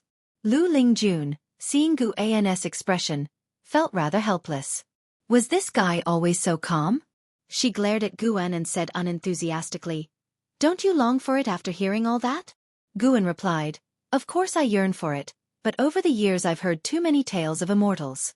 At best, I take them as entertainment. Could a great man like myself even dream of such things? Lu Lingjun felt his words were somewhat odd, but she was too lazy to argue and continued to talk about her observations from Mortal World Peak. Although Guan had been there at the time, hearing it from Lu Lingjun's perspective offered a different view of the scene. The two chatted for over an ancient hour, and Lu Lingjun expressed her desire to stay temporarily in the Third Medicine Valley, to which Guan agreed. Guan stretched in a languid manner as he looked out the window. Tomorrow he could go to Dingtian Peak to pick medicinal herbs. He had ordered Zhu Xinglan to establish a medicine garden, and the first batch of medicinal herbs was already ripe. Regarding the medicine garden on Dingtian Peak, Guan had no intention of prohibiting other disciples from picking the herbs so as not to arouse suspicion. After all, Mortal World Peak was now a first-class sect with close ties to the Holy Court, and he had to be careful. And after all, Dingtian Peak was vast. Even with disciples helping, he could collect many herbs himself. Thinking of this, a look of anticipation appeared in Guan's eyes. The following afternoon, on Dingtian Peak, Guan walked up the mountain path to the summit, followed by Zhu Xinglan, who displayed great respect as the peak's foremost disciple. He now knew that Guan was a great power who surpassed the carefree primordial immortal. Such a major figure was critical to cling to, and so he was eager to assist in any way possible. I need a wandering immortal disciple to take charge of an island for me, Guan said casually. Ask around for me. I won't treat him unfairly. Today had brought him over 300,000 years of lifespan. A decent haul. Zhu Xinglan immediately responded, Master, if you wish to leave today, I will arrange it now. Go ahead. With Guan's consent, Zhu Xinglan vanished on the spot. Guan walked to the courtyard and sat on a bench, looking up. Ever since his last breakthrough, cosmic wars had erupted from time to time outside, with increasing numbers of heaven and earth flying immortals coming and going. Guan also caught sight of the visage of a heavenly demon. The heavenly demons appeared no different from living beings, and included many of the human race. The most distinct feature of the heavenly demons was their demonic qi, which was different from that of the demon cultivators and demons within the great heavenly spirit land. It was more sinister and instinctively repelling. At the periphery of the silent destruction domain, two heaven and earth flying immortals were engaged in combat, fighting over a treasure. Carefree primordial immortals were observing in the shadows. Half an incense stick of time later. Zhu Xinglan returned, bringing someone with him. Sun Hanfeng, Wandering Immortal Realm, 4th layer 89034/140000/280000. Guan sized up Sun Hanfeng, who wore a black robe with a slightly sinister face, unkempt hair, and an aura that gave off an impression of great scheming. Feeling Guan's gaze, Sun Hanfeng lowered his head, not daring to make eye contact. He was nervous because he'd heard how powerful and domineering this new master was, but he didn't want to miss such an opportunity. Disciple Sun Hanfeng greets master. Sun Hanfeng said respectfully with a bow. Zhu Xinglan followed with an introduction of his background. Sun Hanfeng had been born on Mortal World Peak and had a very good relationship with Zhu Xinglan. Let's be off then. Guan stood up and, with a sweep of his sleeve, whisked Sun Hanfeng away. Zhu Xinglan was momentarily stunned, admiring how impressive the master's divine skills were. Many privately discussed just how powerful the master of Dingtian Peak really was. Zhu Xinglan received an important piece of information. Sect leader Yongnian Daojun believed that the master of Dingtian Peak possessed a higher cultivation level than he did. Such an assessment left him with boundless imagination. Elsewhere, Guan arrived at Immortal Seeking Island with Sun Hanfeng in tow. As they alighted, Sun Hanfeng stumbled, nearly falling, but Guan caught his arm in time. "Are you all right?" Guan asked. Sun Hanfeng, his face flushed with embarrassment, quickly replied, "I'm fine, master. Sorry for the laugh." Guan nodded and began walking towards the buildings ahead, with Sun Hanfeng hastily following. Guan started to brief him on Immortal Seeking Island. After understanding the strength of the island, Sun Hanfeng breathed a sigh of relief. A place where a wandering immortal alone could be a deterrent? What pressure could there possibly be? "You and the island both share the Sun surname. That's quite a coincidence," Guan joked, with Sun Hanfeng offering only an embarrassed smile and not the least bit of dissatisfaction. Soon, Hu Xiaojian and several elders of the Sea Protection Mansion were introduced, and Guan had Sun Hanfeng introduce himself. "From Mortal World Peak, I am Sun Hanfeng. I look forward to working with all of you and hope for your fullest support," Sun Hanfeng said, and then exhibited the aura of a wandering immortal, which caused everyone in the hall to breathe rapidly. Having spent years doubting whether Guan's claims were true, they were all shocked to finally witness a wandering immortal. Hu Xiaojian was especially excited, looking at Guan with eyes full of admiration. "That's settled then. From now on, Sun Hanfeng is in charge of Immortal Seeking Island. You all talk." With those words, Guan left. Everyone turned their attention to Sun Hanfeng, all quite nervous since he didn't seem easy to approach. After Guan left, Sun Hanfeng sat down with an assertive posture, no longer as restrained as before. "May I ask, Elder, does the island master also hail from Mortal World Peak?" One of the loose immortals asked cautiously. The reputation of Mortal World Peak was significant, and even if they were unfamiliar with it, they had heard of it. "Naturally," Sun Hanfeng said. Everyone smiled, now believing Sun Hanfeng had a favorable relationship with the island master, or at least that he was not an outsider. "The island master is my master. You can rest assured. What's most important is that we all work together to run Immortal Seeking Island well. We cannot disappoint him. Moreover, I can tell you, his cultivation level is exceedingly high, stronger than anything you have heard of. Serving him is the greatest fortune of your lives." Sun Hanfeng's words widened everyone's eyes. Hu Xiaojian was bewildered. The elder was of such a grand origin? Was he not a loose immortal? Wait, loose immortal was what he had claimed himself. Hu Xiaojian felt overwhelmed by immense joy, his mind buzzing, failing to pay attention to the ensuing discussions from the elders. Sun Hanfeng also noticed his distraction but did not mind, as Guan had instructed to take good care of the lad. Seasons changed, and another year passed. After the new spring, Guan visited the branch of the Supreme Sect. It was his first time at the branch, which he reached through the teleportation array in the main city of Sect. The Supreme Sect grew stronger every year, and its ties with the branch became tighter. Guan observed the branch's city, feeling the spiritual energy there, which was almost on par with the main city of Sect. No wonder so many disciples wished to come here. Not only was the spiritual energy abundant here, but disciples could also go out to train at any time, hunting demons and searching for heavenly and earthly treasures. The Taizong dynasty had yet to claim the whole continent, And the same was true for the immortal cultivation sects, as they had not yet traversed every mountain and river on the continent. Guin didn't rush to find Yilan and began to wander around. As he wandered, he came across an acquaintance, a friend he had made in the outer gate city, with whom he exchanged pleasantries for quite some time. Moving on to the next street, he encountered a disciple from the Third Medicine Valley who had achieved foundation establishment. This was the sediment of a 227-year life. Guin enjoyed chatting with old friends, feeling no distance had grown between them. In the next ancient hour, he encountered two more old acquaintances, indicating that the branch had become the preferred destination for many average disciples, all in search of opportunities in the demon land. Guin was briefly contemplative but did not interfere with others' lives, unless he cared deeply for them. Like his junior sister, Yilan.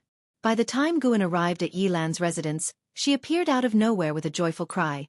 "Big brother, what brings you here?" As she spoke, she rushed over to hug Guin in public. "You must behave yourself."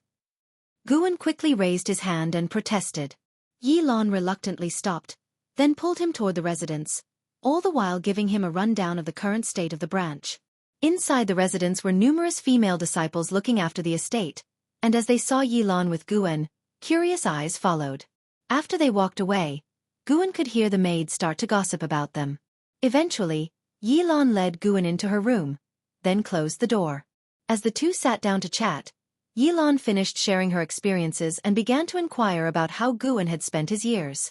Guin recounted his life, and although it was mundane, Yilan's face remained lit with a smile.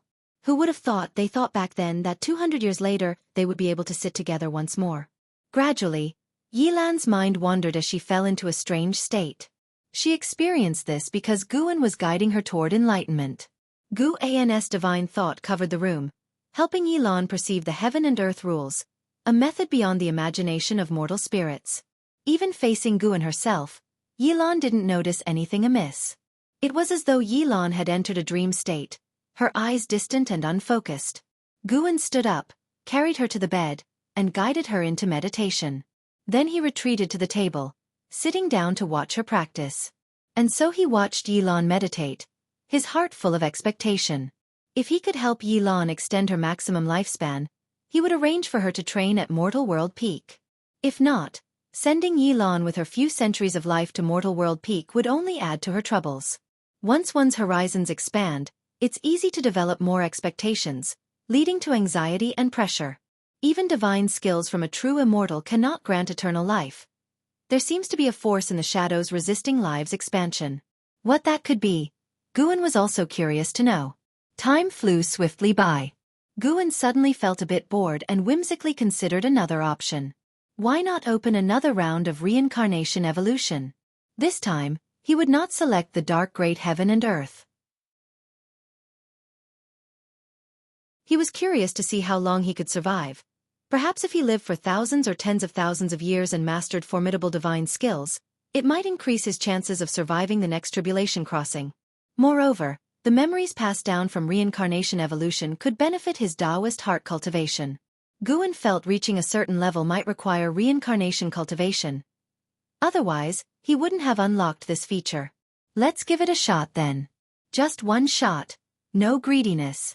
After all, it would cost 10 million years of lifespan, and even if he wanted to play more, it was not possible. Guin looked at Yilan thinking to himself, "Little sister, please."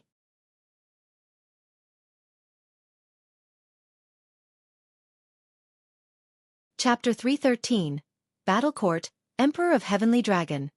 You spent 10 million years of lifespan to initiate a reincarnation evolution. Beginning to connect with the Tao rules. Searching for a reincarnation destination. You have the following destinations to choose from. Select 1. 1. Dahong Realm. 2. Dark Great Heaven and Earth. 3. Divine Origin Great Heaven and Earth. There's a dark great heaven and earth again? Guin looked at the prompt before his eyes, immediately feeling aggravated.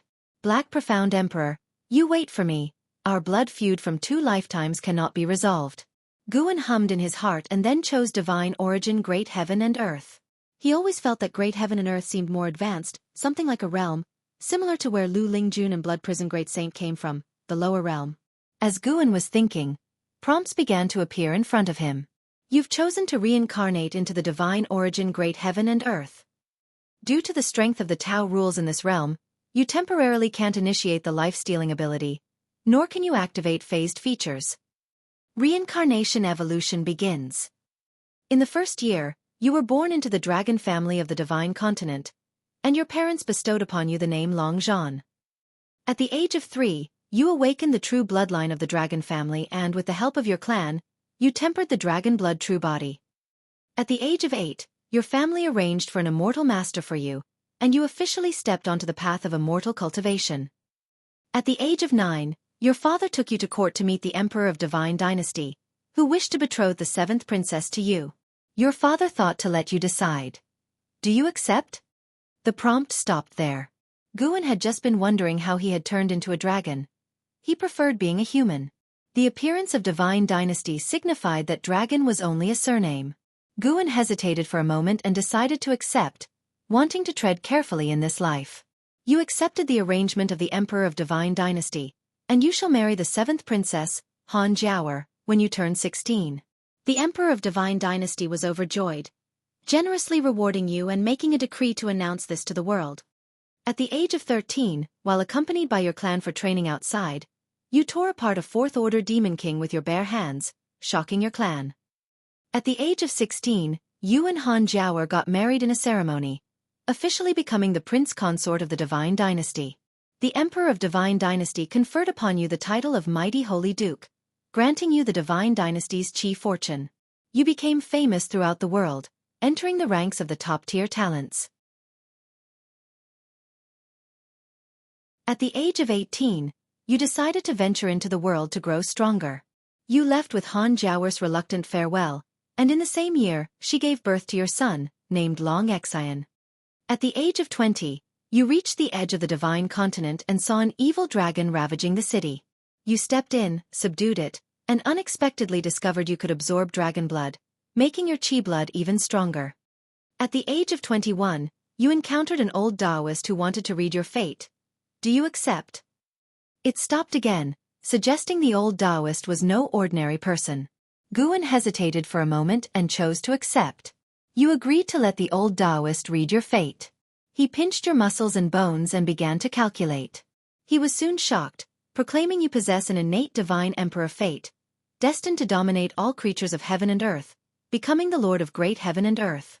Immediately afterward, the old Taoist exploded into a burst of blood, covering you. At 25, you accidentally entered the grotto heaven of an ancient great cultivator and learned the ancient strange skill, divine desolation technique. Guan's lips twitched when he saw the part about the old Taoist's explosive demise. After that, he picked the more cautious options whenever possible.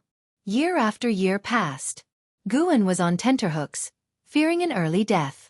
When he made it past 200 years, he smiled, finally setting a new record. However, without the life-stealing ability, Longzhan's growth was surely not as fast as Chu Lu, Xiao Shengtian, and without a displayed realm in the prompts. Take it slow. Guan then became even more earnest, determined to strive to survive this life. As time ticked by, Yilan was meditating on the bed while Guan sat at the desk, the room engulfed in silence. Birdsong occasionally rang out from outside the window, adding a serene atmosphere of passing years. After an ancient hour, Guan let out a sigh, his expression grave, mired in struggle. At the age of 187,632, you met with the dragon family ancestor, who said he could fully awaken your bloodline, allowing it to fuse with your chi fortune and create an unprecedented physique. Do you accept his help? Guan had achieved the status of war god of the divine continent and was now venturing through the cosmos when he encountered the ancestor. He always felt the ancestor was up to no good. He did not want to die after coming this far. If the ancestor was benevolent, he wouldn't make things difficult for a descendant who refused him. If malevolent, not trusting him might lead to disaster, but trusting him could lead to plummeting into the abyss. Do not accept. You refused the help of the dragon family ancestor. The ancestor was enraged and attacked you, intending to suppress you. After a great battle, you escaped with severe injuries. At the age of 187,633, you met with Fairy Zi Yuan, who fortunately saved you. Your injuries were healed thanks to her. Next came adventure. Fairy Zi Yuan began to follow him on adventures, making him less lonely. As for his wife, Han Jiaoer, he had gone to bid her farewell when he was 100,000 years old. They had been parted by yin and yang. It was because of this that he left his descendants behind and ventured alone into the cosmos. Guan became more relaxed in his subsequent choices, as Long Zhan grew stronger and always managed to escape from death. Half an ancient hour later. At the age of 350,896, you unified a small universe, established the battle court, and married Fairy Zi Yuan. You self-proclaimed as the Emperor of Heavenly Dragon and crowned Fairy Zi Yuan as the Heavenly Empress. Quite impressive. Guan suddenly felt a sense of achievement, as if unlocking an epic achievement in a game. He could persevere further. Guan rubbed his hands together and continued to read on. One 10,000-year span followed another. After tens of thousands of years. At the age of 360,000, you broke through your own shackles, achieving the Dao Void mysterious immortal realm, shocking the cosmos. You regained your life grid. Do you activate the life-stealing ability? Here it comes. It's here. Guan chose to seize without hesitation. You activated the life-stealing ability. You sacrificed a universe of living beings, resulting in a massive surge in lifespan. Sacrificed? Guan's face turned pale. How could he be so reckless? At the age of 360,001, just as you transcended the 9 heavens of immortal path and became one with the immortals and gods, a terrifying hand reached across the river of time and snuffed you out. You were executed by the Annihilation God Emperor. Reincarnation ends. What the hell? It ended so abruptly? After he activated the life-stealing ability, Guan hadn't even made a choice. Guan immediately vanished from the room and appeared on an island overseas, initiating the lifespan barrier. He then sat down and looked at the last few prompts, grinding his teeth. Good. Very good. Annihilation God Emperor. Another name was added to Guan's list of grievances. Following that, a huge influx of memories flooded into his mind. It was the entire life of the Emperor of Heavenly Dragon, Long Zhan. It was only after truly receiving the memories that Guan realized how extraordinary Long Zhan's talent was. Being unique from birth, inspiring great expectations from his family. The love between him and Han Jiaoer also left Guan deeply moved. Once Long Zhan ventured into the cosmos, his life became even more extraordinary, his story deeply touching. Within the memories, Guan also saw Fairy Zi Yuan, incomparably beautiful and with a grace none in the world could match.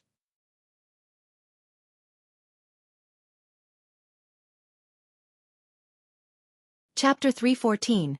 Heavenly Dragon and the Ji family. As Guan continued to assimilate Long Zhan's memories, his hostility towards the Annihilation God Emperor also began to weaken. This Long Zhan is too arrogant. Before his wife Han Jiaoer's death, he still exercised some restraint in his actions, but since he went to outer heaven, he completely unleashed himself and acted recklessly. The battle court he established was also tyrannical, rewarding those who followed him and annihilating those who opposed. The peace of heaven and earth sacrificed by Long Zhan was completely innocent and involved, and the creatures of that realm didn't even have time to react before they died. The whole world turned to dust in an instant. Before, Guan felt that Xiao Shengtian was already arrogant enough, but compared to Long Zhan, he was nothing. If Guan had been in the great heavenly spirit land and also possessed the ability to slay Long Zhan, he would definitely have made a move. After Guan finished integrating the memories, it was as if he had lived through Long Zhan's life himself, becoming the Emperor of Heavenly Dragon. Yet when he looked back, he was filled with regret and remorse. Before Long Zhan transcended the 9 heavens of immortal path, Fairy Zi Yuan had advised him not to pursue enlightenment at the expense of harming other beings. Long Zhan didn't listen, and the two even broke ties over this. After the inheritance of memories ended, Guan was still immersed in them. He was Guan, but also Long Zhan. This feeling left Guan with an indescribable sense. Perhaps this is what it felt like to remember a past life in one's current life. Clearly the same person, but with different personalities. After inheriting the memories of Long Zhan's life, Guan also gained a lot, including insights into the Taoist heart and the ability to inherit Long Zhan's most powerful divine skills. Heavenly Dragon Reincarnation Dharma Aspect. This divine skill could condense the ultimate Dharma aspect of one's Taoist sorcery, and could even condense the Dharma aspect of a past life to fight alongside oneself. After creating this divine skill, Long Zhan had intended to cultivate through reincarnation evolution to create Dharma aspects for tens of thousands of generations, but an accident unlocked the life-stealing ability, and he no longer researched this divine skill, instead continually using lifespan evolution to enhance his divine skill. Guan slowly opened his eyes and then disappeared inside the island retreat, returning to Yi Lan's estate. At this moment, Yi Lan was still in a state of path enlightenment. Guan sat down and continued to reflect on Long Zhan's life. The Long Zhan who had transcended the 9 heavens of immortal path was truly powerful. The feeling of controlling life and casually manipulating rules fascinated Guan even now. At the same time, he was also filled with dread at the power of the Annihilation God Emperor. He had truly been crushed to death by the Annihilation God Emperor with a single hand. He hadn't even seen the true form of the Annihilation God Emperor. It was a means that transcended time and space and was superior to the cosmic rules. After understanding Long Zhan's life, Guan no longer harbored intense hostility towards the Annihilation God Emperor. Unlike Chu Lu and Xiao Shengtian, Long Zhan had brought death upon himself. Guan felt somewhat confused. If reincarnation evolution could be realized, he might also create a peerless evil being. Fundamentally, he did not want to, but he couldn't control the personality in the cycle of reincarnation. Yet reincarnation evolution had many benefits, allowing him to remember countless spells and divine skills, adding to his combat experience, and even enhancing his understanding of reincarnation, making it very difficult for him to give up. After much thought, Guan felt he was trapping himself in his own web of thoughts. Why overthink so much? The path to becoming stronger couldn't possibly be achieved without harming the innocent. Many moral judgments are based on perspective, just like in war. Are not the civilians of the enemy's country innocent? At most, the next time he encounters a situation like Long Zhan's, he could choose not to activate the life-stealing ability and rely on his own efforts to cultivate. In fact, even without the life-stealing ability, Long Zhan's talent was very strong. Guan began to review the cultivation technique of the Heavenly Dragon Reincarnation Dharma aspect. He felt this Dharma aspect seemed familiar, as if he had seen it somewhere before. He soon remembered. The Ji family's Heavenly Dragon Demon Suppressing form had some similarities. He planned to ask Ji Xiaoyu about it later. Ji Xiaoyu had already inherited divine skills when she returned to the Ji family, and might be able to perform the Heavenly Dragon Demon Suppressing form. The sun set, and the moon rose. A night passed. Yi Lan gradually woke up and felt as if she had had a dream, one she couldn't remember clearly after waking up. When she opened her eyes, she felt the entire world had changed. Her gaze fell on the table, and she saw Guan reading a book. Guan turned his head to look at her and smiled, asking, "Awake." Yi Lan, Divinity Transformation Realm Level 5222/600/800. Her lifespan limit had increased by 200 years. Guan let out a sigh of relief, his face showing a smile. As long as there were results. But the effect was somewhat weak. He was, after all, a divine thought true immortal. Guan carefully examined Yi Lan and noticed a subtle breath dissipating from her body, like the heaven and earth rules, but even more difficult to detect. "How did I fall asleep?" Yi Lan asked, puzzled. Guan rolled his eyes and said, "You're asking me? It's not like I drugged you, is it?" "I'm not even blaming you. I came all this way, and while we were talking, you fell asleep, leaving me hanging." Yi Lan showed an embarrassed expression and couldn't help asking, "Then why didn't you wake me up? You were cultivating even in your sleep. It was clearly not ordinary sleep, so how could I dare to interrupt you?" Guan replied, standing up. "I'm leaving. I'll come to see you again next time." "Sister, why not stay a couple more days?" "No can do. Medicine Valley can't do without me." "Really? How come I heard you're always hands-off as a manager?" "How could that be?" The two bickered for a while, but in the end, Guan firmly decided to leave. Yi Lan walked him to the estate's front door. Guan suddenly stopped in his tracks, turned to look at her, and asked, "In your heart, which is more important, good and evil or affection?" He asked this because he was reminded of the scene where Long Zhan and Fairy Zi Yuan broke ties. Although Long Zhan brought it upon himself, the end result of his loneliness still left him sighing. Long Zhan might have been overbearing, but towards the people by his side, he was quite good. He just didn't tolerate any dissent from them. Yi Lan was taken aback for a moment, then smiled gracefully and said, "If you were evil, I myself would not be evil, but I would always follow you, as long as you don't abandon me." Guan showed a smile and said, "Don't overthink it, I was just thinking about the plot in a book. I don't have the courage to do evil." With that, he waved his hand and walked away. Yilan watched his retreating figure, thoughtful. As summer approached, the weather cooled. In the woods, Guan watched Ji Xiaoyu step onto the clearing with anticipation in his eyes. Ji Xiaoyu's forehead was etched with a red Dao pattern that burst into light. Her whole aura suddenly changed. She raised her right hand, and the spiritual power inside her activated in a sophisticated manner, quickly coalescing behind her into a golden wheel that resembled a round glowing door with intricate and profound patterns. As the golden wheel opened, golden dragons surged out from the intense light. Her heavenly dragon demon-suppressing form differed from her past life, but Guan saw through it at a glance. The essence of the heavenly dragon demon-suppressing form shared the same origin as the heavenly dragon reincarnation dharma aspect but was weaker and far less sophisticated than the latter. This discovery made Guan's heart tremble. The heavenly dragon reincarnation dharma aspect was created by Longzhan himself. Could the Ji family be related to Longzhan? In Longzhan's memories, he only passed the heavenly dragon reincarnation dharma aspect onto his son Long Xin, which implies that Long Xin passed it down. From the life experiences of Chu Lu and Xiao Shengtian, their timelines might differ from Guan's. Could it be that reincarnation evolution might project into the past? Ji Xiaoyu dismissed the heavenly dragon demon-suppressing form, then approached Guan and asked, "How was it?" Although she wasn't sure why Guan wanted to see the heavenly dragon demon-suppressing form, it was renowned throughout the world, and showing it to outsiders did not violate clan rules. "Truly formidable. It fills me with awe. The person who created this divine skill must truly be a godly being. Does the Ji family have a record of who created it?" Guan exclaimed. Ji Xiaoyu thought for a moment and said, "This divine skill has an ancient origin, created by an ancestor. Who exactly created it, I am unsure, but if you care, I can look into it when I return." Guan nodded. "I'm indeed curious. I want to write a book, inspired by the Ji family's history." Upon hearing this, Ji Xiaoyu smiled and said, "The vice sect leader is looking forward to you writing about the Ji family." The two continued their conversation, with Ji Xiaoyu planning to introduce other divine skills, but Guan showed no interest, so she gave up. Both of them headed towards Medicine Valley. The heavenly dragon demon-suppressing form was created by the reincarnation path emperor. Or perhaps, I have seen her perform it. A voice came from the forest ahead, and stealing the 5 elements appeared.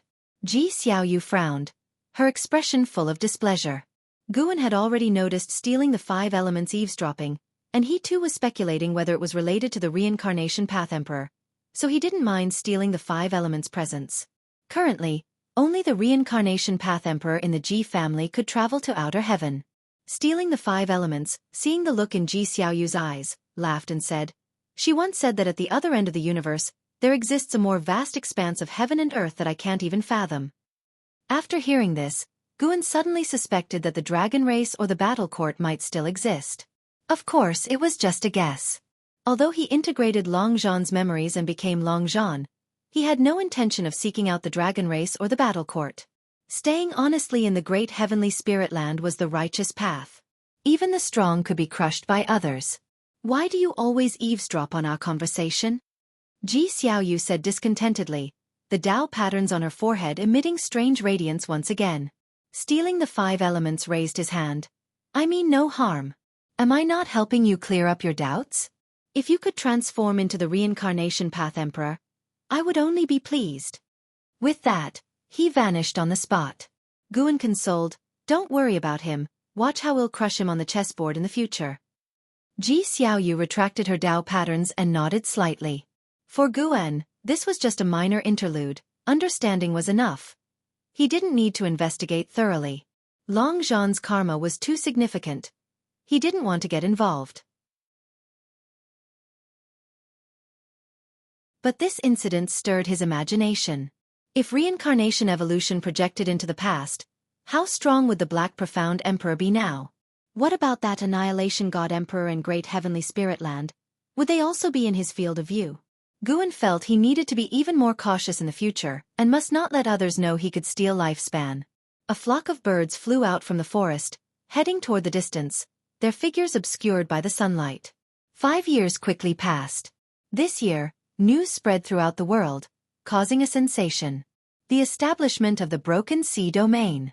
Created by the Holy Court, covering the region that the Great Cold Demon sect previously sought to slaughter in the mortal world, with a sea-breaking rift at the center. The news spread rapidly, penetrating the continent, with the Emperor Li Xiandao following with an edict to the world, declaring the continent be renamed Taitsong Continent.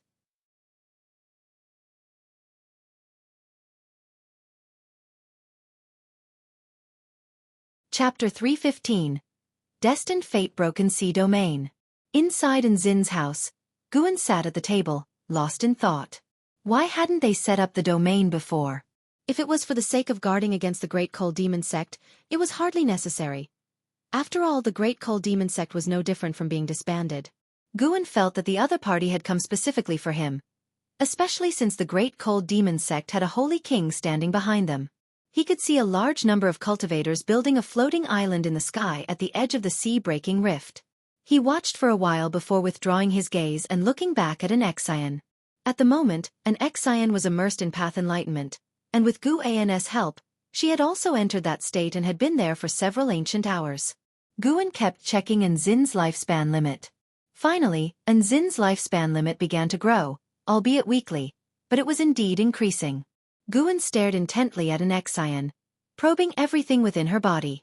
Soon, he caught a glimpse of that mysterious force more complicated than causality, just like the situation with Yilon before.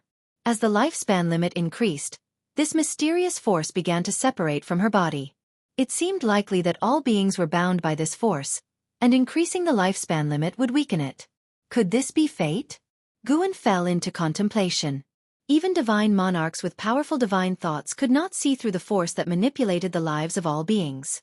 Regardless, having started to be able to catch it was a good beginning.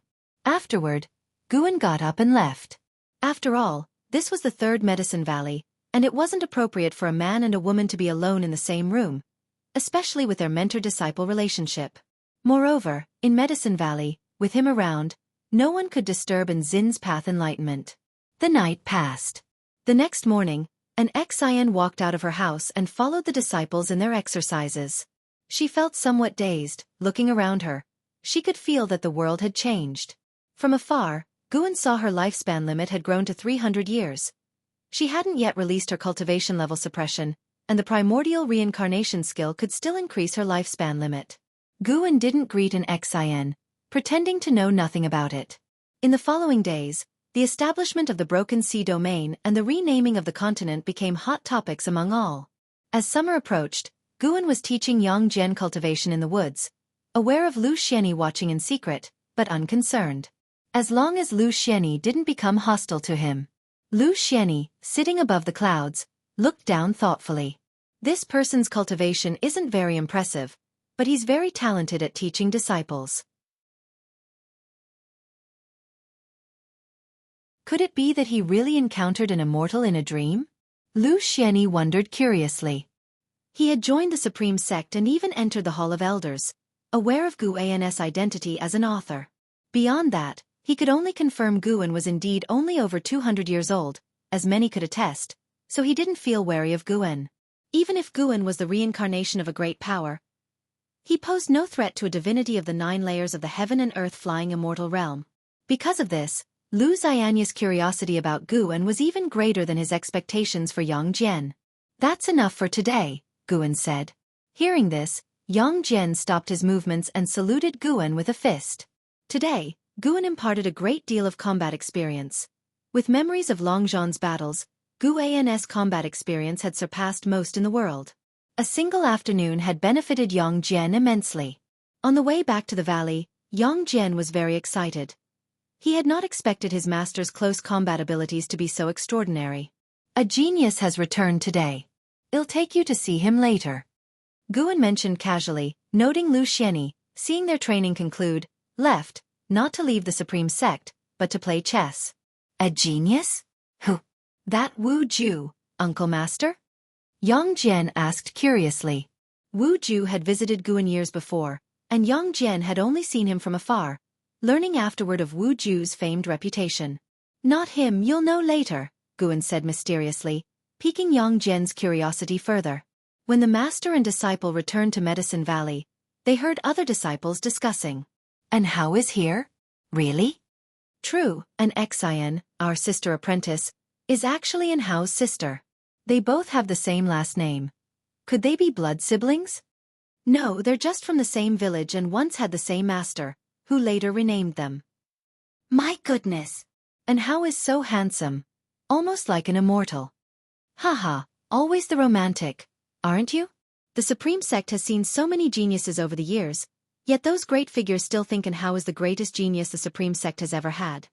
Yang Jian's expression changed slightly. His fists clenched unconsciously. It was An Hao. He glanced at Guan covertly, noticing no reaction, and so he suppressed the excitement in his heart. His current cultivation had already reached the 9th layer of the divinity transformation realm, a result of focusing on his physical cultivation. He wanted to be acknowledged as the #1 genius too. He had also suspected that An Hao was that mysterious senior disciple. Today, he hoped to unravel the mystery.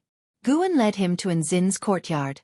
Guan noticed stealing the 5 elements and Lu Xianyi observing An Hao with their divine senses.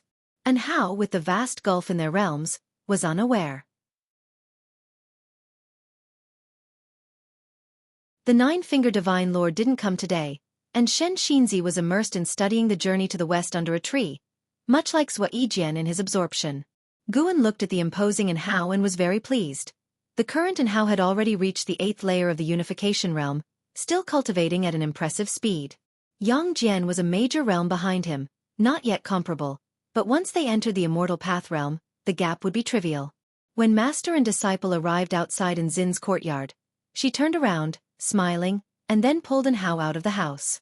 An Hao stood tall, head crowned with an imposing golden dragon crown, dressed in a waist-bound white robe with sleeves long like flowing clouds. His handsome face bore sharp, proud brows, and just standing there, he possessed a lofty spirit that commanded the world, without losing the transcendent demeanor of a cultivator. Compared to him, Yang Jian seemed ordinary. Usually, Yang Jian stood out among his fellow disciples, but next to An Hao, he was easily overlooked. Sister, over the years, Master has been extremely kind to me. I haven't suffered at all, An Xian said happily. An Hao stood in front of Guan and suddenly didn't know how to address him. Brother An Hao, have you forgotten me? Guan asked with a smile, his demeanor warm as the spring breeze, instantly easing An Hao's awkwardness. How could I forget? We've been through life and death together. Thank you for taking care of my sister over the years, which has eased many of my worries. An Hao smiled, then took out a brocade box to present to Guan. Guan quickly declined, but under the joint persuasion of An Xian and An Hao, he could only reluctantly accept it. The box contained 8th-rank medicinal herbs. The young man was thoughtful. An Hao's gaze inevitably landed on Yang Jian, who had been unabashedly staring at him since earlier. How could he not have noticed? Intuition told him Yang Jian was not simple. He felt like he was facing impermanence Tian. Of course, while Yang Jian was far from as strong, An Hao suspected he might also possess an ancient treasure body. Who is this? An Hao asked proactively. My disciple, Yang Jian, Guan replied with a smile, finding the rivalry between the two disciples interesting. Yang Jian? True Lord Erlang? An Hao laughed. Yang Jian, serious, said, I want to spar with you. He could see now that An Hao was definitely not the mysterious senior disciple, which diminished his awe for An Hao somewhat. In his mind, only that senior brother could surpass him, as the master said his talent was stronger at the moment. An Hao's smile vanished as he began to size up Yang Jian. An Xian wanted to interject but hesitated, looking at Guan to find him smiling without interruption. An Hao spoke, You're not strong enough, but I acknowledge your talent and courage. How about we agree to settle it at the Heaven List tournament in the future? What do you think? Hearing this, Yang Jian felt it was reasonable. A duel like this should be witnessed by the world, so he nodded in agreement. Don't forget to thank him. He's been cultivating for many more years than you. He could easily pick on you, but instead, he's willing to give you time to grow, Guan said. At those words, Yang Jian immediately bowed to express his gratitude. And Hao looked at Guan in astonishment. That such a talent was so obedient? Intuition told him that not even among the Star Sea congregations could one find such a genius. You two keep talking. I won't disturb you any longer. Guan dropped these words and left with Yang Jian. And Hao didn't ponder any further and took an Exian back into the house. Not far away, the blood prison great saint watched and Hao and inwardly marveled. This youth shouldn't be underestimated. He seemed even stronger than Yang Jian. Guan returned alone to his loft and opened the brocade box, examining the medicinal herbs gifted by an Hao. Not long after, Ji Xiaoyu came to find him. That an Hao is rather remarkable. I've seen such a presence in my dreams, always dominating an entire realm, Ji Xiaoyu remarked. You're not bad yourself, Guan replied with a smile. Among those he had encountered below the state of nirvana, those with a lifespan reaching 9,999 years were few. Currently, only in Hao, Yang Jian, Blood Prison Great Saint, and Ji Xiaoyu. Li Lingtian was short by 1,000 years. Ji Xiaoyu had not only great talent but also a significant background. For now, Guan felt that an Hao's foundation fell short of hers. Of course, when it came to cultivation speed, an Hao was unrivaled. Ji Xiaoyu sat down and asked, why is it that your Medicine Valley always attracts so many peerless geniuses and powerful cultivators? Guan helplessly replied, you're asking me? But who am I to ask? Besides, they're not coming for me. Ji Xiaoyu shook her head. Even if not for you, you've established good karma with each one.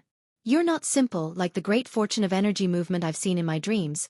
Not necessarily the strongest in talent, but always breaking through and stirring the winds of change in the world.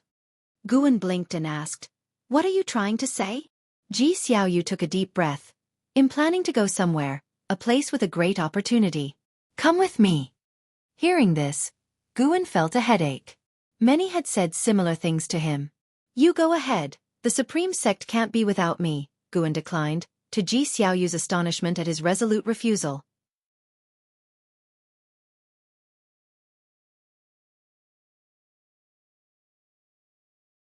Chapter 316, Mysterious Heavenly Demon. You think your sword venerable Fu Dao? The sect can't go on without you? Ji Xiaoyu couldn't help but say, her angry glare was actually quite charming. Guan thought as much, but said, making contributions, does it really have to be divided by cultivation levels?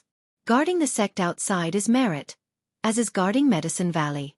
I cultivate medicinal herbs for the supreme sect with all my might. Isn't that also a laborious and meritorious deed? Ji Xiaoyu tried to calm her emotions and began to speak of the great advantage of that opportunity. Despite Ji Xiaoyu's persuasion, Guan just wouldn't agree, which infuriated her. Another person was just as infuriated, and that was an Hao. No matter how he persuaded, an Exian simply refused to follow him to the Star Sea congregations. That day, Ji Xiaoyu left the Third Medicine Valley. Less than an hour after her departure, and Hao also stormed off, though he was not leaving the supreme sect. He still needed to return to the main city of sect to have a talk with the higher-ups. Dusk descended. Guan and an Exian stood in front of the wooden railings, their shadows elongating with the setting sun. Guan, admiring the desolate beauty of the sunset, softly asked, don't you regret it? An Exian turned her head, looked at Guan's profile, and asked, Master, do you have any regrets? We're different. Ji Xiaoyu has the Ji family behind her, but an Hao only has you. Guan shook his head with a bitter smile. An Exian looked to the horizon and said, he has more than just me, and his heart holds the entire mortal world. He's long since not the senior brother I knew. I can't be the stumbling block in his path. For some reason, Guan suddenly felt the impulse to focus on cultivating an Exian. It would be interesting to have an Exian surpass an Hao. Unfortunately, for now he could only contemplate it, as reversing the gap between the two was not so easy. The master and disciple began to discuss matters overseas, imagining how powerful the Star Sea congregations were and how awe-inspiring the sea-breaking rift would be. In life, one always wishes to see the whole world, to measure mountains and rivers. Above the sea of clouds, Blood Prison Great Saint carried Guan as they flew, feeling the vibrant spiritual energy of the region, and couldn't help but take a deep breath. Master, where exactly is this place? Blood Prison Great Saint couldn't resist asking. Guan replied, another sect I've joined, You must not reveal this to anyone, including Jenner. Upon hearing this, Blood Prison Great Saint's body shivered, feeling a surge of excitement rush to the top of his skull, unable to contain his exhilaration. A secret only he knew? Perfect. Didn't this mean he had surpassed Yang Jian in the heart of his master? Serves that kid right for wanting to go out and make a name for himself.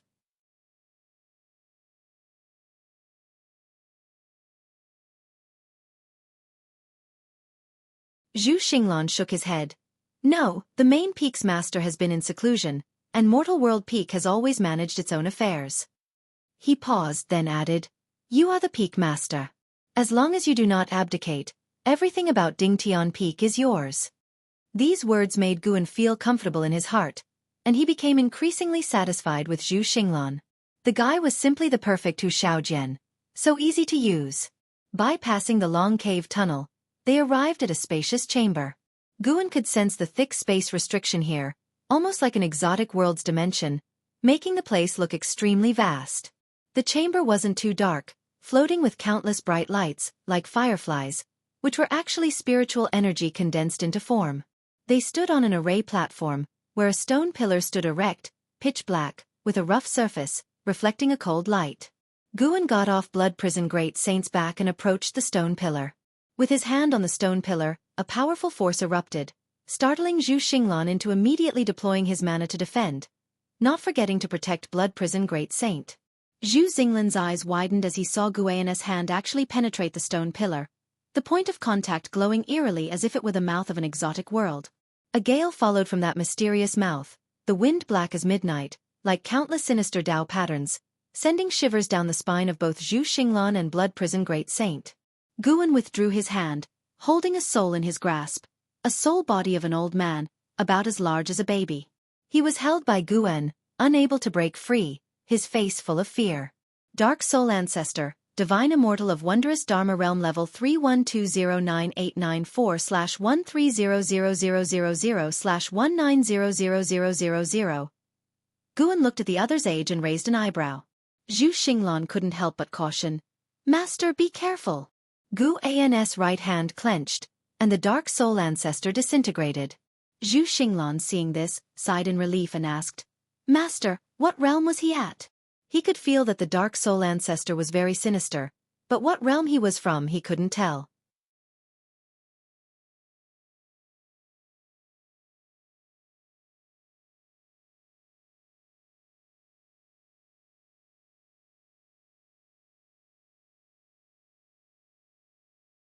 What made him most exasperated was that the fat mouse became even faster. How could he feel that this mouse also possessed peerless talent? This was too absurd. Guan then started to inspect the different sectors within Medicine Valley. Although the third Medicine Valley seldom had trouble, he still had to perform his duties on the surface, to prevent the disciples from slacking. Summer passed, and autumn arrived. In the early autumn season, within the Outer World Cave, Tian Yaoer, Tianqing, and Tianbai were attacking Guan together. The three demons constantly changed their movement techniques, their demon energy rolling like a dragon, surrounding Guan. Facing their offensive, Guan seemed quite at ease. With just a wave of his hand, he could resolve their spells.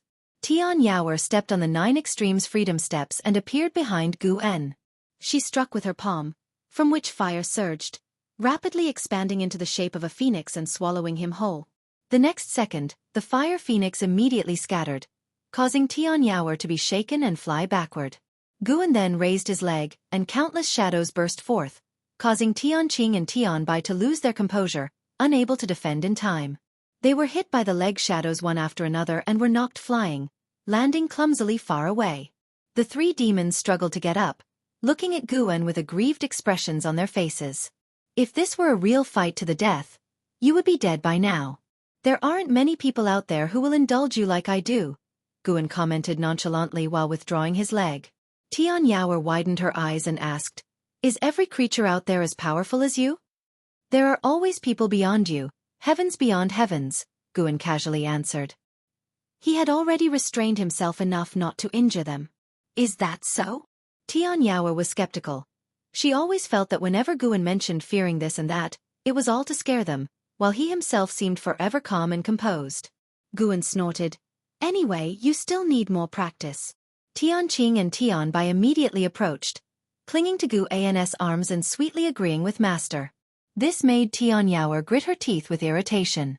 Why did it seem as though the other two had been spoiled rotten? After Guan gave a few more pieces of advice, he took his leave. Tianyao immediately pounced on Tianqing and Tianbai, and the second battle commenced. The autumn wind swept through, blowing a leaf into the courtyard where an elderly man in rich attire was sweeping the floor. It was none other than the aged Xiaochuan. Xiaochuan held the broom with both hands and swept slowly, as if his sweeping was not just cleaning the ground, but also a gesture of refinement. A young boy ran into the yard, spotting Xiaochuan, and couldn't help but exclaim, "Grandfather, why are you sweeping again? Is sweeping that fun? It's not like we have no servants in the house." The young man wore blue clothes, had a fair face, and appeared to be around 15 or 16 years old, with his hair tied up high, exuding youthful vigor. Xiaochuan didn't stop his sweeping but replied with a kindly smile, "It's not about fun, it's a habit. Sweeping helps me reminisce about the past. When you get old like me, you too will love to look back. You're young and don't understand." The boy stepped forward, hands on his hips, discontentedly saying, "Grandpa, I heard you once practiced in the immortal sect. Why don't you recommend us to enter the supreme sect and cultivate? Cultivation is not forbidden to ordinary people."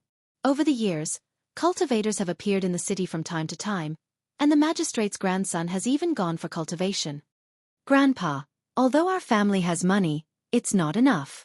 We must think long-term." He rambled continuously, while Xiaochuan watched him complain without getting angry. Once he finished, Xiaochuan suddenly asked, "What if you go to the immortal sect and discover your cultivation talent to be very ordinary, inferior to anyone around you, being left behind by them continuously, what would you do?" The boy glanced with disbelief. "How could I be that bad? Your grandfather, I was just that bad. But people are different, right? If someone with exceptional talent emerged from our family, wouldn't that be a blessing for generations, and even you would benefit? Heh, your uncle once went to an immortal cultivation sect. His talent was mediocre, and he nearly died in a conflict with cultivators. Whether someone is extraordinarily talented or not, these eyes of mine can see." Xiaochuan shook his head and said, as each descendant grew up, they would come and ask him these questions. He had also sent children to practice, but the results were always unsatisfying. Of course, he didn't send them to the supreme sect. He didn't want to cause more trouble for his senior brother. If they couldn't succeed in other sects, how could they go to the supreme sect? "But can you really see that clearly?" the boy asked with wide eyes, his face turning red with urgency. Just as Xiaochuan was about to respond, his eyes suddenly widened. Guan walked into the courtyard, looking around as if searching for something. When Guan spotted Xiaochuan, he too broke into a smile. Noticing his grandfather's expression, the boy turned his head to look and then frowned, sizing up Guan and asking, "Who are you? I haven't seen you before." Thwack! Xiaochuan smacked the back of his head, not too harshly, and scolded with a smile. "Do you remember everyone in the house apart from the maids? Beat it." The boy pouted but had to leave, sizing up Guan as he went. Chuanyue, Qi Cultivation Realm, First Level 15/80/180. Guan gestured playfully at Chuanyue, causing Chuanyue to glare at him. Once the boy left, Xiaochuan stepped forward and hugged Guan excitedly. "Senior brother, how come you're here?" Xiaochuan was ecstatic.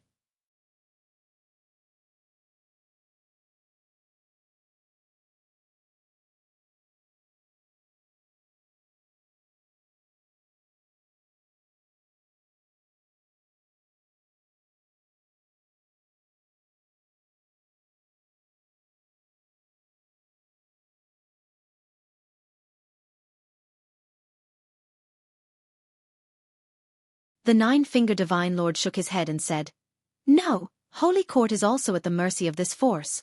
From what I know, between this world and the universe lies a barrier of power that prevents mortal spirits from flying out. It is like a set of rules, and even the Holy Court must obey." Guan looked up, indeed aware of such rules.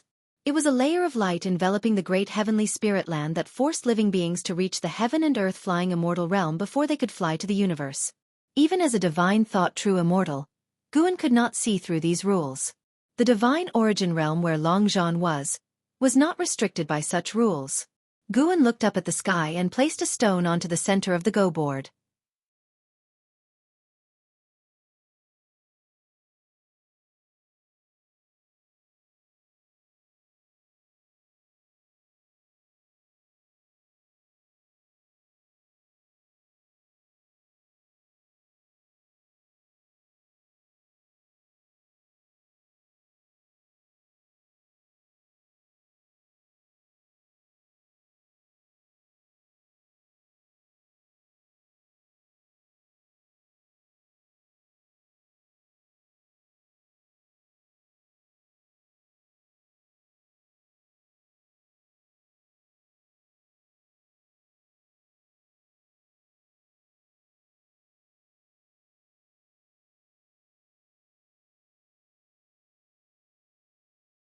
As for cultivation level, slow and steady wins the race.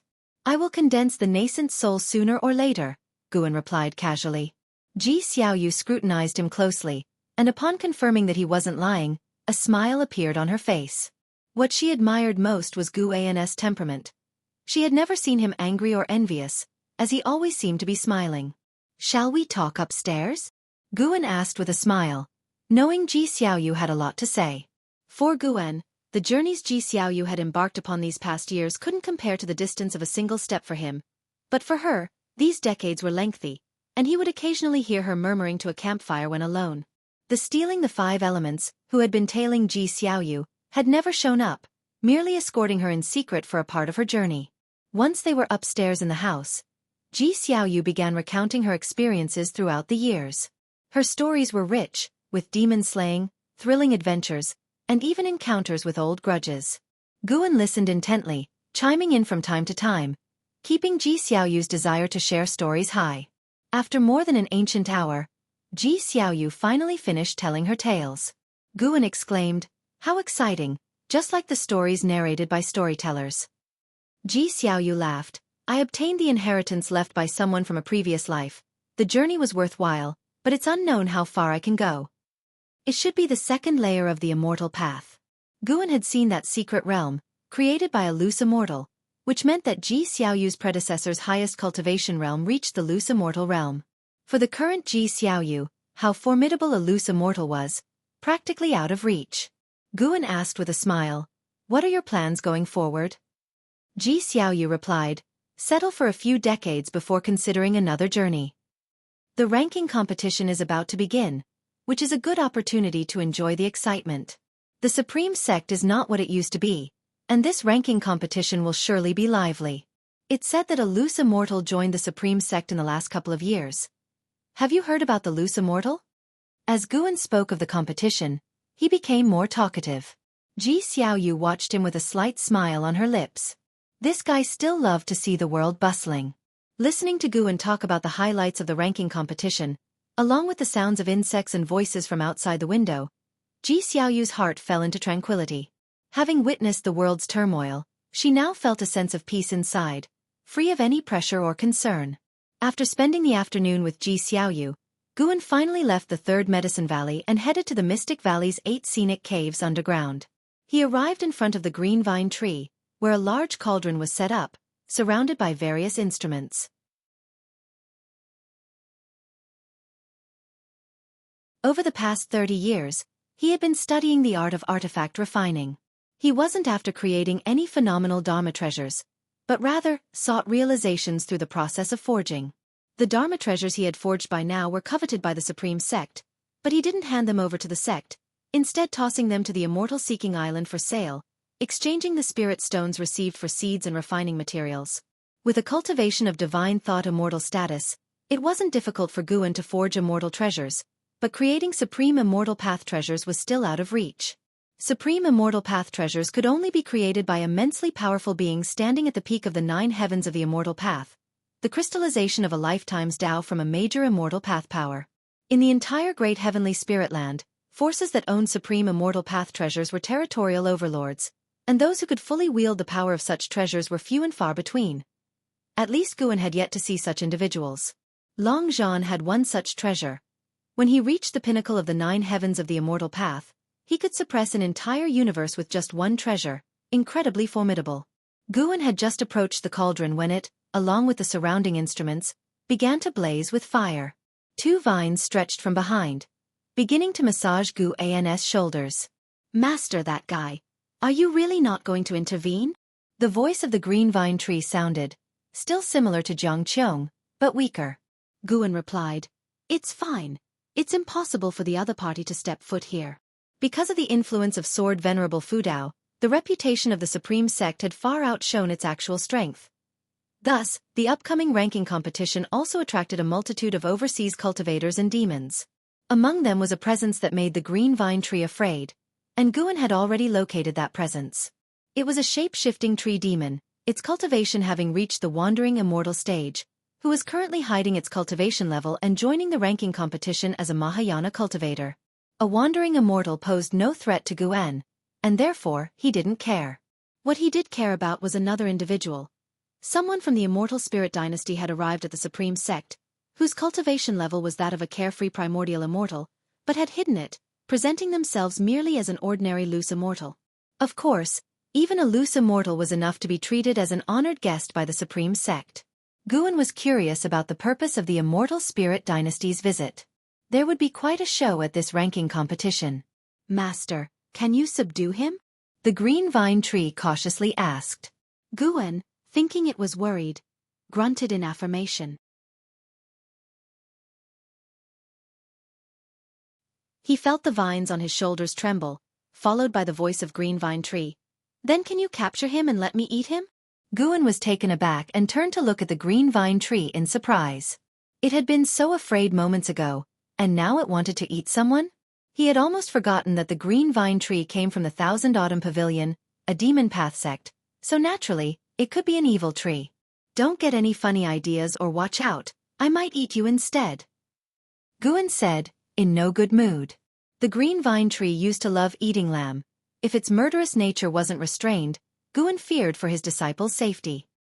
He kept the green vine tree mainly for the production of the green vine fruit. To him now, the green vine tree was not indispensable. Seemingly sensing Guan's displeasure, the green vine tree fell silent, and the two vines massaging his shoulders became even more careful. The next day at noon, Guan arrived at the outer gate city riding the blood prison Great Saint. The city was overcrowded, and even the air was bustling with a multitude of cultivators and demons. 50 years had passed, and Guan had even more acquaintances in the city. Wherever he went, people greeted him. He also encountered the son of Zhua Yijian, Zhua Lin, who was also Li Ya's childhood friend. Not practicing the sword Dao, he was a genuine prodigy. Now, Zhua Lin had completely abandoned the sword Dao and become a modestly famous talent. The two would meet every year, and their relationship remained strong. Zhua Lin began to complain about his father straight away. It was once again because of Sword Venerable Fudao that had offended a great cultivator. Day and night, he guarded the heaven-cutting axe. Despite this, Zhua Yijian had offended quite a few, resulting in frequent intrusions and investigations into the Zhua family. Luckily, with Sword Venerable Fudao around, no one dared make a move. Still, the Zhua family lived in constant fear of a catastrophe befalling them. Suddenly, Guan thought he should probably give Zhua Yijian some advice. To be honest, he clearly saw the devotion in Zhua Yijian's attitude and felt it deserved recognition. He should take the opportunity to guide him, not letting Zhua Yijian's efforts go to waste. After chatting for a while, they parted ways. Guan, using his mind, communicated with the blood prison Great Saint, who changed direction. The crowd surged, vendors on both sides shouted continuously, and Guan rode on the back of the blood prison Great Saint, looking curiously at everything along the way. This feeling was much like attending a fair. Unlike other meetings, the ranking competition was held every 100 years, making it the most important event for the Supreme Sect and even the entire Taicang continent, with a liveliness that couldn't be compared to any other time. The arrival of many sects also brought many new items.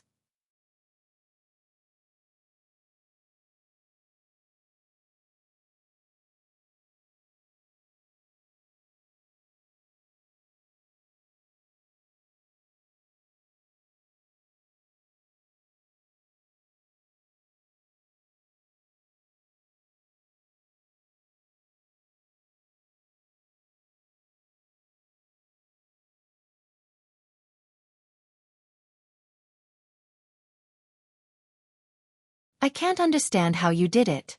If what you say is true, you might really have the talent for enlightenment, Guan praised. Upon hearing this, a broad smile broke across Shen Zhen's face. She chuckled proudly and said, "This painting is for you then. I'll continue to meditate." With that, she turned and left. Guan didn't see her off, but instead turned his gaze back to the scroll on the table. He felt the energy from below returning to normal. Ji Xiaoyu was once again immersed in her cultivation, but he didn't care. He sat on the chair, looking at the scroll, lost in thought. The influence he had on his surroundings wasn't just active from his side, but also aided by the momentum of heaven and earth, which gave him a deeper understanding of the ways of heaven and earth. He had this inexplicable feeling that he wanted to hide, but the way of heaven and earth did not want him to hide. Hence it influenced the environment around him. The great momentum of heaven and earth was like a surging tide. The nets of cause and effect were like heaven-trapping webs. All beings could neither resist them nor escape. Everything has its advantages and disadvantages. While helping the environment around him, he would also be drawn into more webs of causality. In that moment, Guan suddenly understood why many great powers retreated into seclusion indefinitely. It might not be merely because enlightenment took so much time. Just like the great cold demon sect, there must be many great cultivators hidden away in seclusion, who had evaded disaster precisely because they withdrew from the world. Is this not a way of surviving? Guan was not fearful because of this revelation. Rather, he was contemplating how heaven and earth operated the laws of causality and destiny, creating a set of rules that most beings fear. Destiny. Guan never believed in an irresistible destiny. That which is irresistible is only so because it still lies within the rules. If one's strength surpasses the rules, how can one be manipulated? As for how to transcend destiny and surpass the ways of heaven and earth, that was the real direction Guan needed to think about. He sat in his room without moving all night, and early the next day, he rode the blood prison great saint to the outer gate city to watch the excitement. A night had passed, and Zhua Yijian was still in deep enlightenment, with over 100 great cultivators from the supreme sect protecting him and temporarily suspending the inheritance assessment of the heaven-cutting axe, not allowing anyone to approach Zhua Yijian. Zhua Yijian's cultivation level was not worth mentioning in the current supreme sect, but as he received the sword intent inheritance of the sword venerable Fudao, it had a completely different significance. The supreme sect placed great importance on it, as a way to show respect to the sword venerable Fudao. As Guan arrived at the outer gate city not long after, he encountered a middle-aged man accompanied by several young men and women. They were walking among the crowd, looking around curiously, finding everything new and amazing. "Chuanyue, long time no see." A voice reached Chuanyu's ears, prompting him to turn his head instinctively, only to see the blood prison great saint standing next to Guan. The blood prison great saint was as tall as an adult and had a domineering presence, but Chuanyue had seen larger demon pets and mounts, so he was not flustered. Chuanyue looked at Guan with doubt and asked, "You are?" The fact that the other person was riding a mount meant he must be a cultivator, and Chuanyue had to approach him cautiously. The descendants of the Chuanyue family following behind were just as curious, sizing up Guan, surprised to find that someone in the supreme sect knew their grandfather. Guan smiled and said, "Have you forgotten? I met you in your home, when you were only 15 years old. You kept nagging your grandfather to take you on the path of immortal cultivation." Chuanyue was stunned, then his eyes widened in astonishment and he asked, "You're the person who visited my grandfather back then, how come you, so young?" Guan asked, "How is your grandfather?" Chuanyue hurriedly replied, "He's quite well, spends his days cultivating and drinking tea, with no need to worry about anything." The descendants of the Chuanyue family looked at one another in confusion. Their grandfather's grandfather was the primordial ancestor of their family, wasn't he? They had only seen Xiao Chuan once or twice, and in their minds, Xiao Chuan was amiable, but with a status far beyond theirs, they could only feel reverence. After a conversation, Guan learned that Chuanyue had come to bring his descendants to broaden their horizons, while also seeking opportunities. Guan took out a token from his sleeve and tossed it to Chuanyue. If their aptitude is not exceptionally outstanding and there are no other connections, they can seek to become servant disciples at the Chores Hall. With this token of mine you can enter the Third Medicine Valley. Chuanyue instinctively caught the token and was about to inquire further when the blood prison great saint took a step forward and brushed past him. Chuanyue turned to look at Guan's retreating figure and asked, "Senior, how should I address you?" Guan simply raised his hand and made no sound. Chuanyue couldn't help but stare at the token in his hand, deeply puzzled. At that moment, another male cultivator came over and laughed. "Brother, you're in luck to be connected to the Third Medicine Valley. With such good fortune, foundation establishment is as good as certain, making a solid foundation for your path of immortal cultivation." Foundation establishment.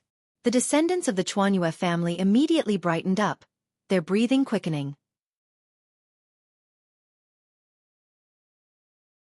Chuanyue quickly saluted the male cultivator and inquired about the situation in the Third Medicine Valley. The male cultivator gave a rough introduction, mentioning thousands of servant disciples, countless medicinal herbs, and the high-ranking members of the supreme sect that could be seen in the valley every day, among others. The information left Chuanyue dumbstruck.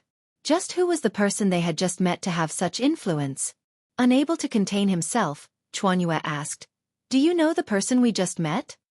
The male cultivator shook his head with a smile, clapped Chuanyue on the shoulder, and walked away, leaving Chuanyue even more curious and in awe of Guan. The now distant Guan couldn't help but smile wryly to himself. That kid has always loved playing these little tricks back in Medicine Valley.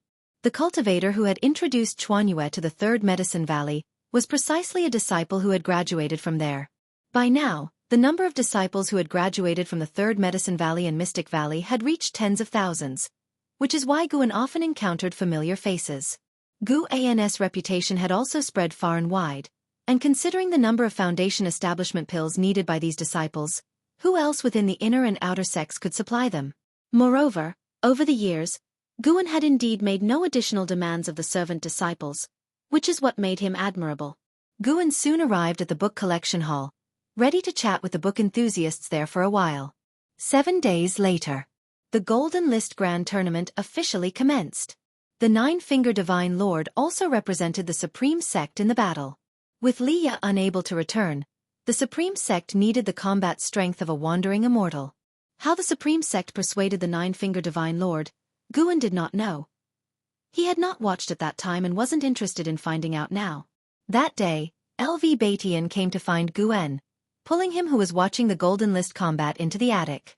Aside from the new disciples who were curious, many people ignored it as commonplace. Once seated inside the house, LV Batian, unusually, did not discuss official matters but instead talked about his son, LV Xian. "That kid really is blindly loyal to Li Xiandao. I have no idea what he's thinking. No matter how the Taitsong dynasty develops, it remains the world of the Li family. What could he possibly gain?" LV Batian complained indignantly. Guan was reluctant to comment on their father-son matters. It must be said that LV Batian and Li Xiandao were similar, both in their actions and their relationships with their sons.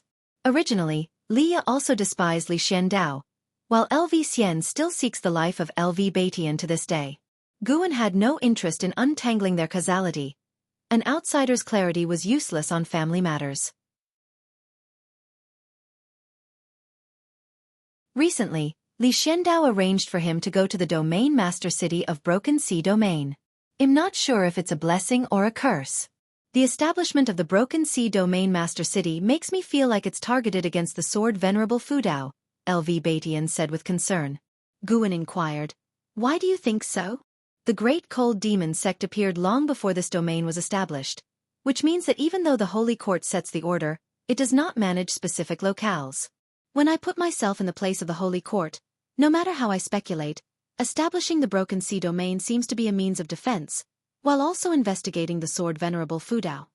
In that case, why don't you go to the Heaven-Cutting Axe and ask the sword Venerable Fudao to leave? Nonsense. Don't spout such things in the future. LV Batian glared and spoke sternly.